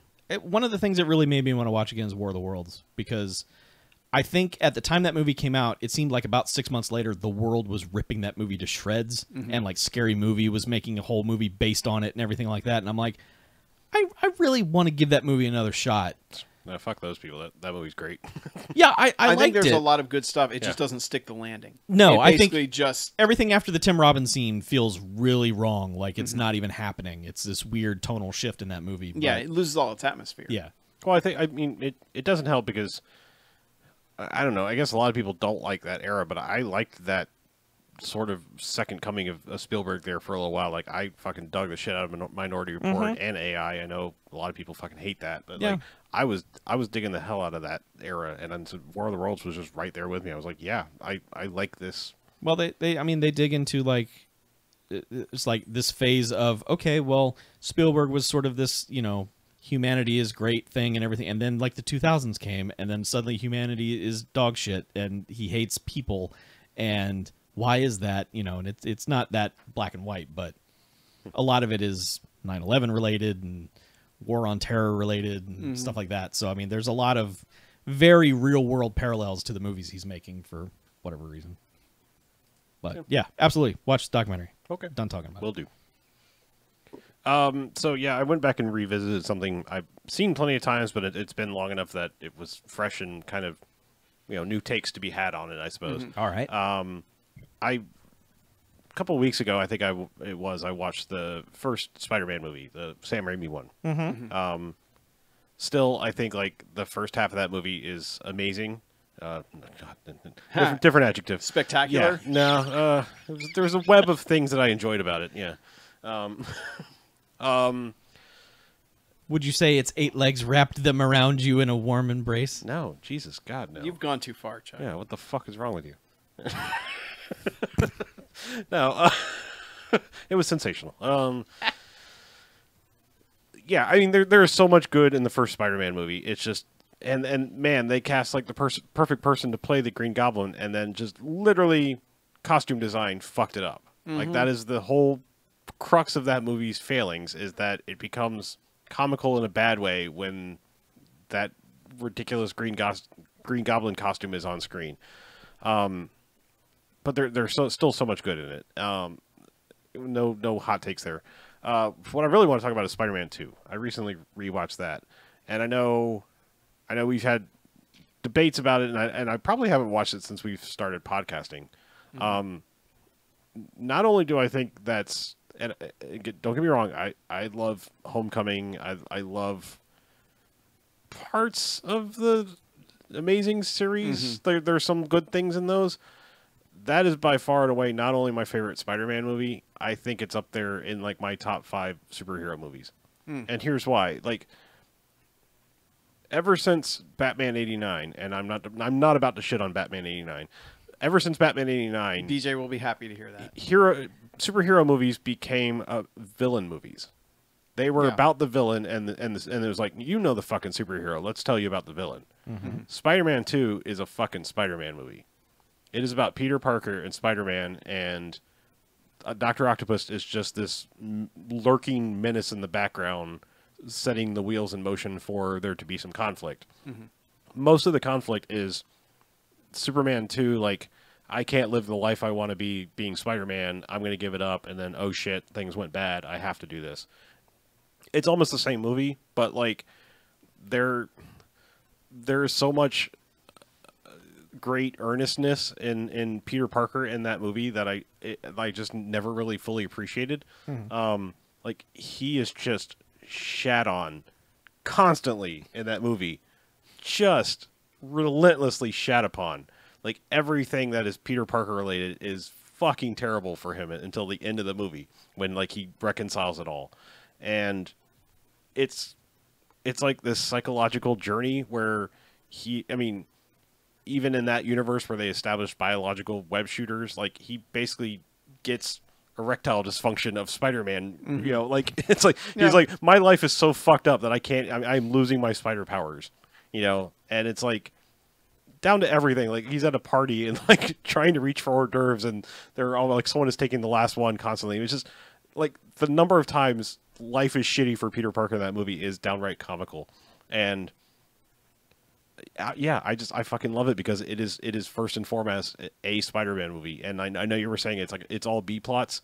No, it's like, it's just the things that we were used to seeing in superhero movies are B plots. Like, it is a existential crisis Spider-Man movie, and Dr. Octopus is there to cause some havoc and mayhem so that you get the audience participation. Like, I almost feel like he was almost ballsy enough to be like, no, there's not even a fucking villain in this. Like, there's some shit with Harry and him blaming Spider-Man for the death of his father, but there is no villain. And you know, Sony would be like, no, you can't make that. Well, Like, yeah, no one, considering they tried to stuff like 4 villains into the next third one. Yeah, I mean, but, like, it's just, I honestly think like that was maybe his original vision, and then like maybe in the back of his head he was like, well, if I do Dr. Octopus, I can do this fucking badass Evil Dead scene when he comes to life, because that scene is fucking vicious in the middle of that happy Technicolor movie that it is. Yep. It is fucking vicious. And I mean, I didn't even have a problem with the train sequence in this viewing. Like, it somehow this time it clicked, and I was like, everything I thought was cheesy about it before, and what's cheesy about the line that's inserted in the first movie on the bridge, you know, like, everything that's cheesy about that is completely earnest in this viewing now. Like, this much time removed from the rah-rah USA, you know, post 9/11 mumbo jumbo that everything had to shoehorn into their movie. Like, I don't feel like it's that at all. I feel like it's 100% earnest, and I was just looking at it through jaded glasses at the time. Yeah, So. I need to rewatch that. Like, honestly, and so much of my reaction is everyone like just where there became this consensus for a while where it was like, no, the best superhero movie ever, Spider-Man 2. Like, what are you talking about? It's not, you know, and maybe like that kind of, maybe I'll admit, like, that kind of turtled me up a little bit to be like, no, it's not as good as you guys keep saying it is, you know, and maybe that's a part of it. A little bit, yeah. Like, you know, but because it's been 10 years since I watched, because I think I watched it right before watching Spider-Man 3 in the theater, and then being like, man, Spider-Man 3 is bad, but yeah, I don't know. I think part of that, but I'd be curious looking at it through that lens again, and I probably should watch all 3 of them again just to. Yeah, I 3's next for me. Yeah. As happy as I am about that, you can tell. No, I mean, I admit that, like, I fucking love Superman 1 because it's a Superman movie. There's barely a villain. You know, Lex Luthor's, again, just there setting wheels in motion for, you know, late third act bullshit. And then I love Batman Begins, which almost has no villain either. You know, I like superhero movies that are about the fucking superhero. And I mean, call me crazy. Like, I would watch an origin story movie. Like, I still think that Batman Begins would have been fucking perfect if he didn't put the bat suit on until the final fucking shot of the movie and then it was over. I still think, like, people would have been pissed. Yeah. I would have been like, fuck yes, balls. Yeah, but you wouldn't get that fucking amazing shot where everyone's tripping out on Scarecrow juice. No, and no, you Batman wouldn't. just flies over them, just and everyone's like, "Oh dear God!" Yeah. Well, when he gets in Scarecrow's face, he's like, "Brah, brah." Yeah, like that. Those 2 moments are just like, "Wow, this movie's going." Don't get me for it." wrong. Scarecrow is one of my favorite Batman villains, Yeah. and you know, so throwing him in that movie helps. But yeah, I'm just saying, like, having the balls to, like, fucking just do an origin story movie that is like straight up final shot of the movie, a la Smallville. Like, you know, like, nope, final episode, you're gonna see him in the fucking Superman suit. That's it. You know. Yeah. Yeah.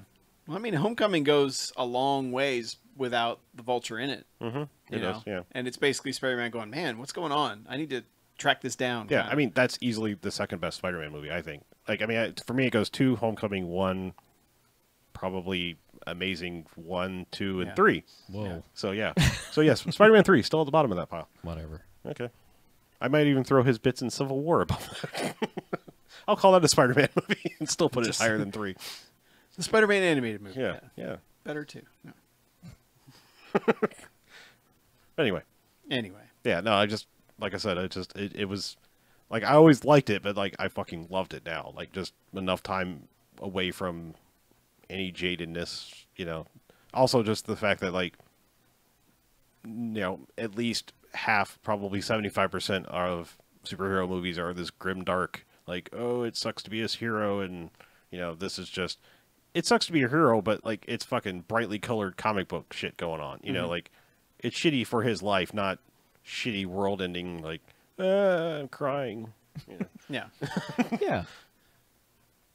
The raindrop scene is still a little bit on the nose, but Yeah. it works better than I remembered it working. Mm-hmm.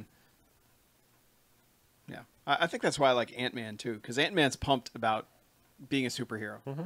And he's pumped about meeting other superheroes. Yeah. And there's yeah. We need more fun in movies like that.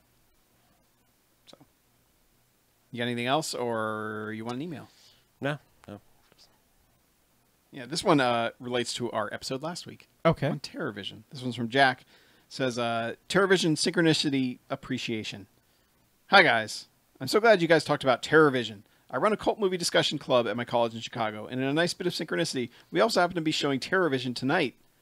BMFcast was part of my inspiration to start the club this semester, so it's really neat to hear you guys talk about it right before I talk about it with the students in the club.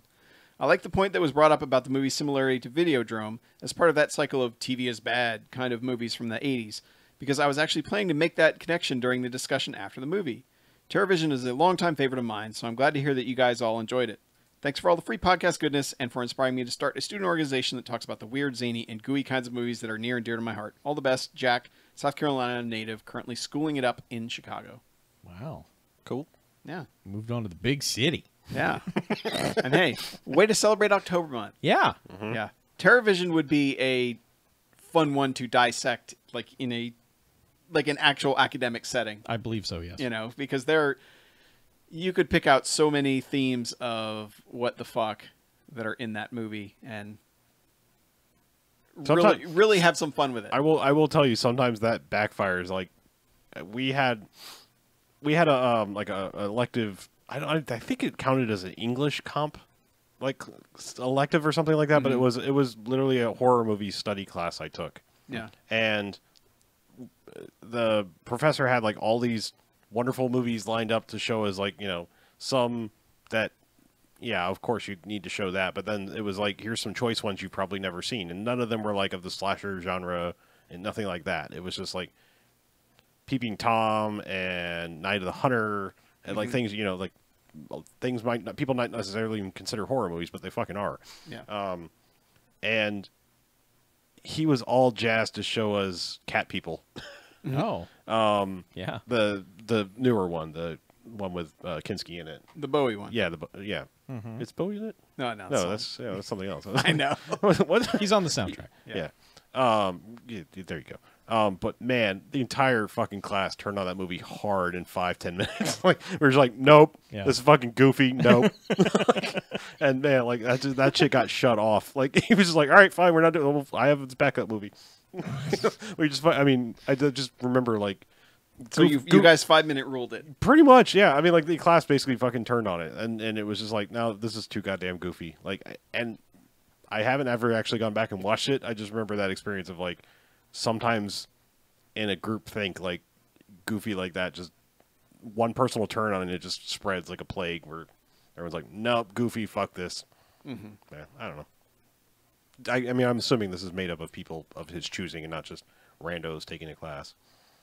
You know, Randos. Well, you know what I mean. Like, you know, I do, yeah. You don't know. You can't pick your students, but you can kind of. Yeah. Well, you did say it's a club, so you Yeah. never know who's going to join the club. True. But Maybe you have to pass a test. Join the club. mm-hmm. Yeah. But and you know, and also the you know, the issue that can come up with discussion is when people are trying too hard to make connections to things and find the representation of something that was never there. Right. You know, and they do the thing I did with Garbage Pail Kids way back when, just for the fuck of it. Yeah. You know. Mm-hmm. But still, that's cool. That seems like a fun thing to attend. Because, yeah, I would say TerrorVision would be a fun one to watch with a group to see who reacts to what. Yeah. Yeah, as long as the audio is in sync, it should be a good time. I mean, I enjoyed being in like little film clubs and stuff, and then I guess we started our own. So yeah. Yeah, we should get some new members, just to get some. I'm not that you guys are bad. I'm just saying, like, need some new brain material in here, like some new perspectives. Okay. Yeah. Also, you suck. Well, yeah, and that's the thing lately. It's just been when somebody can't be here, it's always like day of. Mm-hmm. So it's not like we can call people and be like, "Hey, you want to come out and do the podcast?" Yeah. I know. Got podcast. Shit, I totally forgot I watched another movie. Oh, Let's. Whoa. What is it? I know. I just completely screwed up the order. Blood Now surprise movie. What is it? hot take. Oh. Quick take. Oh, shit. Super quick take. Hot, quick take. I rewatched Bad Boys 1. Yeah. Like, I remember, Chuck, you hadn't seen Bad Boys, either of the Bad Boys I until hadn't seen like neither a year until- or two ago. Yeah. Yeah. I agree. Bad Boys 2 is fucking bonkers level of insane and awesome. I still fucking love Bad Boys 1. Okay. I fucking adore those movies so much. I recognize 2 as superior in literally almost every way, and it fucking kills me that Michael Bay is lost in Transformers land and hasn't made. I mean, Bad Boys 3 has like been in development stage for 10 years now, I think. Yeah. But It had a date for a while, and then they're like, did. "Nah, we're well, not." Gonna get there. they have Bad Boys 3 and 4 slated up because they want to do Bad Boys for life, you know. But I think that's just because As like you someone do. was like, "That's a good title. We're putting it on the development stage." But yeah, I just can't explain it. There's just something about that world, like something about like the blasé nature of the cops. Just they're bickering, and you know, it's like it's that like asshole buddy cop thing. You know, like we're friends when it counts, but we're just going to be dicks to each other.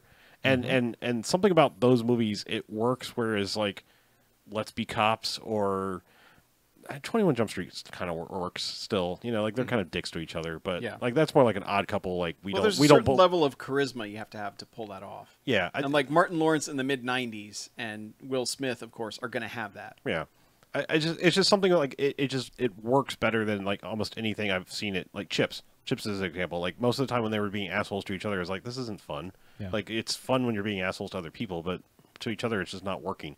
And but the thing I love, and the thing Bad Boys 2 does even better, is like we're just asshole, you know, like just yelling at each other, and Joey Pants, like just the fucking angriest, frothiest chief of all time. Yeah. But like when shit goes down and it's time to like pull together, they just walk in and be like, not right now, let's go to work. And like everyone's like, drop the bullshit, let's fucking do it. And I love that. Yeah. Like those movies do that better than anything I think I've ever seen, where it's just like we're having fun and like shit's going crazy, and man, just stop shooting people because you're crazy. And then it's like, no, things are real now. Let's stop bullshitting and fucking do it. And the moments in those two movies when those happen, it's like, yes. And I know you're right. Like the first one is a whole bunch of Martin Lawrence just like doing the like, I'm Mike Lowry, you know, the whole time. Like I know it's a lot of that bullshit of like that whole ruse that they're doing with Taylor. Yeah, it's just this constant like pretending things for no reason, and like there's circumstances that they could easily just say, yeah, it's this. We don't have to keep doing this. Michael Bay loves that shit. I have never figured it out why he loves that shit, but he loves that shit. Which shit?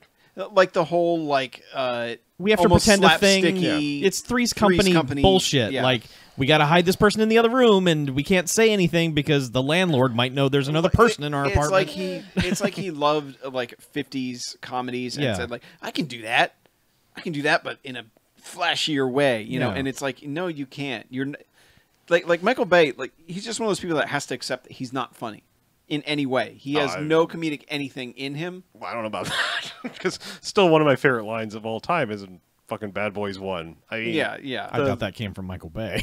Probably not. Maybe not. Who knows? But I mean, it's even shot in timed well too. The whole like when they go in the convenience store and the guy sees their guns, he's like, "I blow you." You know that like, the fucking pulling the guns is like, "Give me a pack of tropical fruit bubbles and some Skittles." That's a fucking great line. Yeah, I think about his comedy, and that's in finger quotes, like in the Transformers movies and stuff. And it's like, I just sometimes he gets the right actors to deliver that stuff, but I don't when it's like choreographed slapsticky shit. Like I think about like Shia getting chased through the office building with the stuff, and it's supposed to be kind of goofy and funny, and it's like not at all. But like Pain and Gain was funny, although it was horrific. The circumstances these characters were in was horrific, but something about it made it work. Yeah. And, you know. Yeah, I'm just saying, that is the Michael Bay I want. Like, I don't want Michael Bay blowing up, well, I know Bad Boys 2 blows up a lot of shit. Like, they drive through an entire favela. But, like, I want the more personal story with the chance to go blow up shit, not like blow up shit from start to finish. I don't know, man. Bad Boys 2 is pretty great. It doesn't blow up shit from start to finish. No, but that car chase with all the cars falling off the thing Yes. is one of the best things I've ever seen, and it keeps going and going and going. And then at the end, they're like, "Let's invade Cuba." Man, Yeah, I but- need to see Bad Boys 1 and 2 again now. Damn it. Bad Boys 1, 2, and Pain and Gain. That's peak Michael Bay. I mean, I guess throw in The Rock there too, but Oh, yes. but like Armageddon, Transformers, like spectacle bullshit. Oh, and fucking what the hell was the D-Day one? Pearl Harbor, like all that. Fuck all that shit. The Like- DA one. Not D-Day. Before that. Oh, okay. I said D-Day, and I corrected myself. All right. Other end of the war for Okay. America. Yeah. Yeah. Yeah. It's just What about The Island. The island, yeah. What about the island? Yeah. The Island is okay. It's just the fact that it skirts around being an almost Logan's Run movie pisses me off. Like him wanting to make a Logan's Run movie, and then they're like, nah. You know, like the fact that it is but isn't. Yeah, that's my biggest issue with that. Is like, why would you go make a kind of movie? Yeah. Yeah. You know, like I don't need your license. I'll do it anyway. Sort of. It's funny, too. They've been talking about a Logan's Run reboot forever. I know. Yeah. Like, just do it. Yeah. But I'm Yeah, saying that- I like Pain and Gain as well. I have no patience for the Transformers movies at this point at all. yeah, I still And- kind of like the first one. Ish. You know, like it's not awesome. It's watchable. The first one's watchable to me. They like I could not tell you anything different between any of them. You know, I've seen four of them. I haven't seen the last one yet. But I haven't seen the last. I haven't seen either. Soon. I haven't seen any Marky Mark ones. what kind of threat is that? Oh, What is, I know what he's talking the about. fuck are you talking about? Those movies are long. Yeah, they're going in extra. You know this. All of them? Yeah. Oh god damn it! What the fuck did I sign? I thought I vetoed that. When No, we- you were like, fine, as long as we watch them together. I think you've just broken me, Chuck. No, Like, you I'm tried a to make it bitter not and- happen by saying, as long as we have to watch Yeah. them together, that's why we can't do this. Yeah, Chuck tried to do it a couple months ago. I was like, you might want to hold off on that for a very specific reason. Yeah. And yeah. Yeah. But anyway, I liked that we were in Sonic looking at their dumb Transformers promo, and we were like, did that movie come out? And then we sat down and looked it up. like We were like, 2 weeks earlier. shit, that came out 2 weeks ago. yeah. No one has said shit about that Well, movie. nobody cares anymore. Yeah, nobody cares. They're made for China at Yeah. this point. They're Yes. straight up made for the Chinese market, Yep. and they don't give a fuck about how they do in America. I wonder if they like pick them up and are like, made in the USA. Fuck this Yeah. piece of shit. I should just have a Baython. I should just go through. Yeah, you and your bae should hang out. Just and- go through all of them. Just yes, my bay. Chuck, do not make me kick you off of this podcast. Yeah, this is called Bay Day. Swear to Christ. yeah. That's Baywatch. B-A-E-D-A-E. There we go. Baywatch. There it is. Baywatch. Yep. That's our new podcast. Yeah. 100%. We're going to hang out with our baes Yes, and we're watch gonna movies. we're gonna go over every minute by minute, every Bay movie. All right, I'm in. Let's do it. You've broken me. I'll say yes to anything at this point.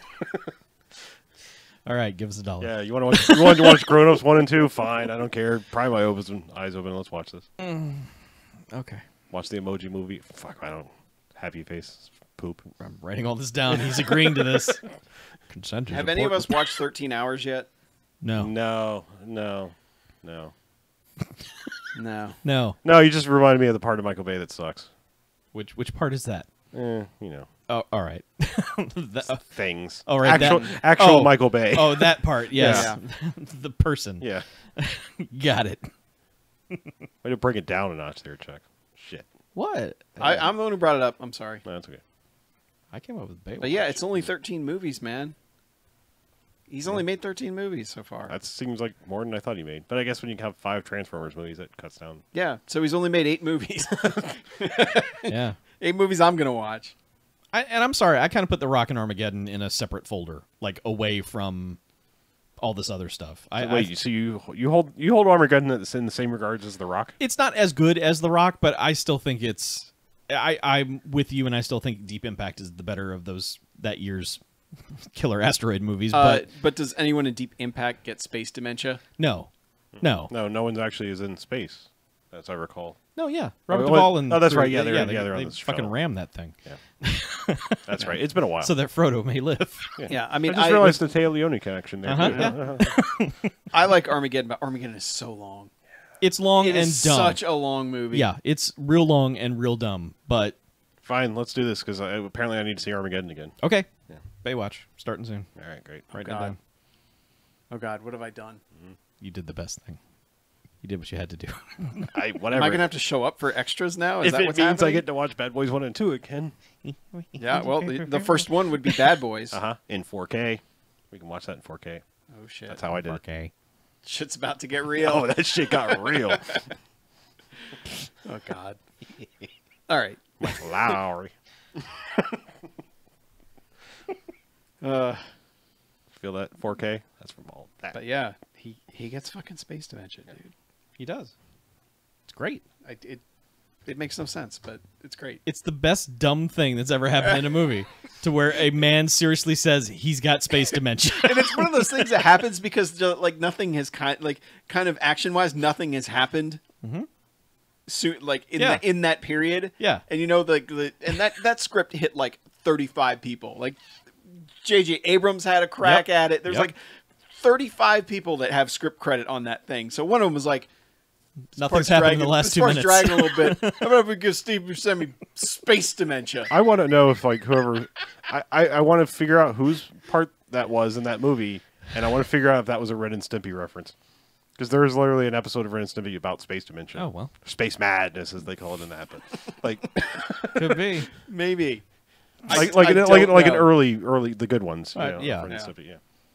The good ones. They are. But that shit was weird. Yeah, it's one of my wife's favorite shows. I did not watch it when it came out. She tried to get me to watch it later on. It's fucking weird. Yeah, Yeah. If you're not into it, No. you probably won't be, Ew. because like none of that shit made any sense to me whatsoever. Ew. Yeah, It was a different time. It was. So, I tried a Ren and Stimpy once. It was college.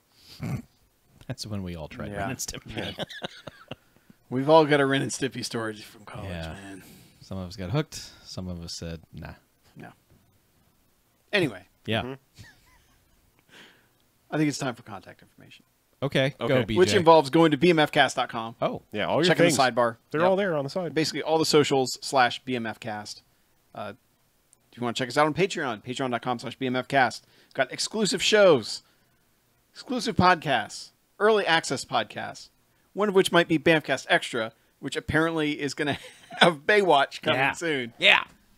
Just going to combine that with all the Transformers ones, huh? Yes. Is this what it's morphed into? It, Like, eventually, yeah. Transmorphizers. a quarter year worth of Bay. What have I done? Eh. But yeah, yeah. But early access, other stuff. There's also a Discord server. So if you want to talk to us while we're bored at work, Yes, please do. yeah, Help us not be bored at work by talking to us. yeah. And if you want to send an email in, send it to bmf@bmfcast.com. Also, if you want to call, 910-5JACKS-BMF, 910-556-9263, the Garfield hotline. Always ready. He's sitting right there on our live stream. He's lonely. Looking at you. He hates Mondays, but he loves your call. Please call him now. It's like lasagna to him. Yeah. Your phone For call. less than the price of a cup of coffee, you can call the Garfield phone. Exactly. Less than a cup of anything. Yeah. Less than a cup of water from the tap. You can call him. Assuming you have long distance for free, which it's 21st century. It's you the 21st better. fucking If century. you don't, you are Dolph calling just- from a payphone, You just telling wanna- someone to call you back, and they never do. Yeah. Still cheaper than a cup of coffee, most likely. If you want to 10-10-3-2-1 us, We will not answer. It's not the fucking 90s. Yeah, Reddit's from your net zero, your Juno.com account. yeah. No, No. don't do any of those things because they don't even exist anymore. Net Zero probably still exists. Sadly. Yeah. I'd love to see the ads on it now. Yep. All right. Well, let's get out of here, shall we? Let's. I'm Harlow. I'm Mackie. I'm Chuck. And this is... Yeah. Fuck! Someone else do it. Timing's off. This is BMFcast out. I was angry. Motherfucker. I've been thinking about Bay movies. Motherfucker, sons of bitches. I'm amped up about Michael Bay movies now. Yeah. You should join us for Baywatch coming soon. I think I have Pearl Harbor on DVD somewhere. Oh, I do too. Oh, I I have do that too. Vista Long version. series. Yeah. Big That's fucking, what's sad is I bought that sight unseen. I was like, it's Michael Bay. It's got to be good. Yeah. Didn't see it in the theater. I was like, oh, I'm just going to buy the DVD. I had preview tickets, and it was full. We got there. My friend and I got there, and it was full. Yeah. And we're like, well, what are we supposed to do now? We got like 3 hours to kill. Yeah. Yeah. Parts of that movie are really good. What are you doing? Oh, shit. What? What's happening here? Cat frontation over here sort of maybe happening. Cats are both there? Yeah, Yeah. they're just kind of looking at each other. What you guys doing? Yeah, they're coexisting for right now. Hi. Yeah, meow. You're on the internet, maybe, sort of, kind of. BMFcat Jr. was definitely given BMFcat the eye. Come give us love on the podcast. Cats. I know, cats, right? Fucking cats, am I right? Fucking cats. Also, towards the latter half of the second half, I realized I totally spelled your lower third wrong. I put don't like it when you said don't lick it. Oh. My brain typed the wrong thing. Well, I liked it. I know. I but liked it. What if I didn't mean to. It was supposed to be lick, and I just what if typed the director logged in and he's going to think that asshole in the Hawaiian shirt didn't like it? Well, I Even mean, though I actually liked it a lot. I liked it more than Chuck, who hated it. I mean, by only giving it two you jobs. have a hole to dig yourself out of just by the asshole in the Hawaiian shirt. I don't care. I got the shirt in Hawaii. It's a legit Hawaiian shirt. It is an actual Hawaiian shirt. I will give you. Expect it that. to return whenever we do a Sedaris movie. Okay. I have no problem with the Hawaiian shirt. I'm a fan of the Hawaiian shirts. I'm saying the general consensus. I saw a lot of terrible Hawaiian shirts there. Believe me, this one was among the classier Hawaiian shirts. Among the general consensus, you might as well have Google Glass on your head by wearing a Hawaiian shirt. That's all I'm saying. Nah. I disagree. Okay. By the way, I saw this article the other day that the Snapchat glasses, which were basically like, hey, you know what we don't like about Google Glass is the fact that you can take a picture just any time. So we're going to make an entire thing that's nothing but that feature in those Snapchat glasses. You hear about these things? Well, I saw an article that they have hundreds and hundreds of thousands of them sitting in a warehouse unsold. And I was like, well, that seems, I mean, I'm not surprised because it's stupid. But then I was like, that seems kind of weird because I thought Snapchat was super popular. So I looked up. Those fuckers are like $130. Yeah. And I was That's like, pretty no stupid. fucking wonder. Like, Snapchat users don't have $130.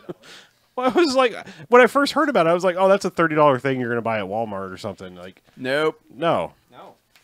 And apparently they were going to make a clear lens version. So, which, you know, like, yeah, because hipsters are all about that Snapchat, I think. Yes. So it's going to be fun to watch that company disappear, I guess. Because apparently they've got just morons running that ship. That's the tech world. Yeah. Yeah, her company disappeared 15 seconds later. There's no trace. Yeah. Weird. Anyway, well, you're all packed up and leaving. I guess we're going to shut this live stream down. I don't know what you're doing. I gotta go. We were plan just out Baywatch. we were just bantering. There's not much planning, Yeah, Chuck. I know, you I started got at the beginning of What's Michael the Bay oldest movies one? and moved forward. Yeah, I got your plan. Bad Boys, The Rock, Armageddon, Pearl Harbor, Bad Boys 2, The Island, Transformers, Revenge of the Fallen, Transformers, Dark of the Moon, Pain and Gain, Transformers, Age of Extinction, 13 Hours, The Secret Soldiers of Benghazi, and Transformers: The Last Night. Yeah, except I want to watch all the Transformers movies together. Just get it fucking together. Like, yeah, Okay. no, not in one day. I'm just saying, like, we'll just do Chuck, it. how many hours are in a day? 24. There's 5 Transformers movies. Yes. That doesn't fit in 24. 15 hours. Yeah, I was gonna say that's probably about 15 Yeah, hours. Bay Day. I know. Bay Day. Oh, God. That's worse than D-Day. Yeah, it is. I don't know. Yeah, I will watch all the other ones. Not the Transformers?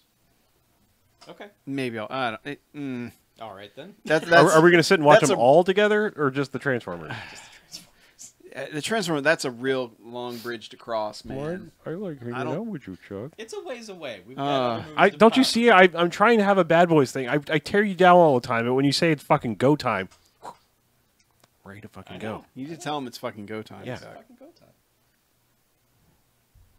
Mike Lowry. Lowry. Not Mike Lowry. Damn it.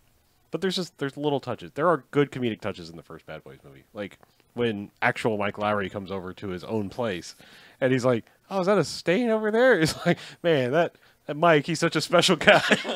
He's like, "If this was my place, I'd be pissed."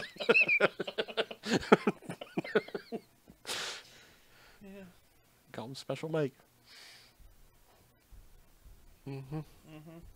Man, Anyway. so you give me quite a list. I need to rewatch the Spider-Man movies. I need to rewatch AI. Need to rewatch Bay movies. One of these days I'm going to learn how to say that dude's name, but man, that man, he's like an Antonio Banderas. He wasn't used enough. The bad guy in Checky Cairo, how do you say that? Checky? I've never figured out how you say his first name. French dude. He was the bad guy in the first Bad Boys. Oh God, what was the other? He movie was the cleaner guy that Harvey Keitel was in Point of No Return, right? No, that was actually Jean Reno. He's in that though. No, he was the handler guy. He's the guy that guy from Usual Suspects was in Point of No Return. This is quite the web you're weaving. God damn it, Gabrielle something. Now I gotta look What up. is that dude's name from Usual Suspects? The main guy, not Kevin Spacey.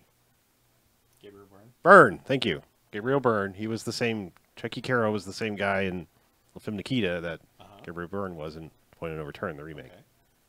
The handler guy. What he was in a Bond movie, right? Wasn't that what he was? What he showed up in again? I think so. I think he did. But Well, I'm just saying, like now that. I gotta Dude, look him that up. dude was good, and like I feel like the world didn't use Oh him. yeah, he's in correctly. fucking Goldeneye. Yeah. Golden. Goldeneye. She replican. What the? Goldeneye. Just saying, like when I saw him, I was like, man, you should have been in more movies. Man. He was in Wing Commander. Yeah, he was. Yeah. Oh man, how we've avoided that one. Oh, because He's it's also Commodore like James Paladin. It's like 2.5 hours long, isn't Yeah, it? and Yeah. it's trash. It's like the only thing about it is that fake Matrix shot in the middle of it. He's in Operation Dumbo Drop. How long is Operation? Hang on. Why did we just get that excited for Operation Dumbo Drop? Because it's fucking Ray Liotta. Isn't that Danny Glover? Hour and too? 47 minutes.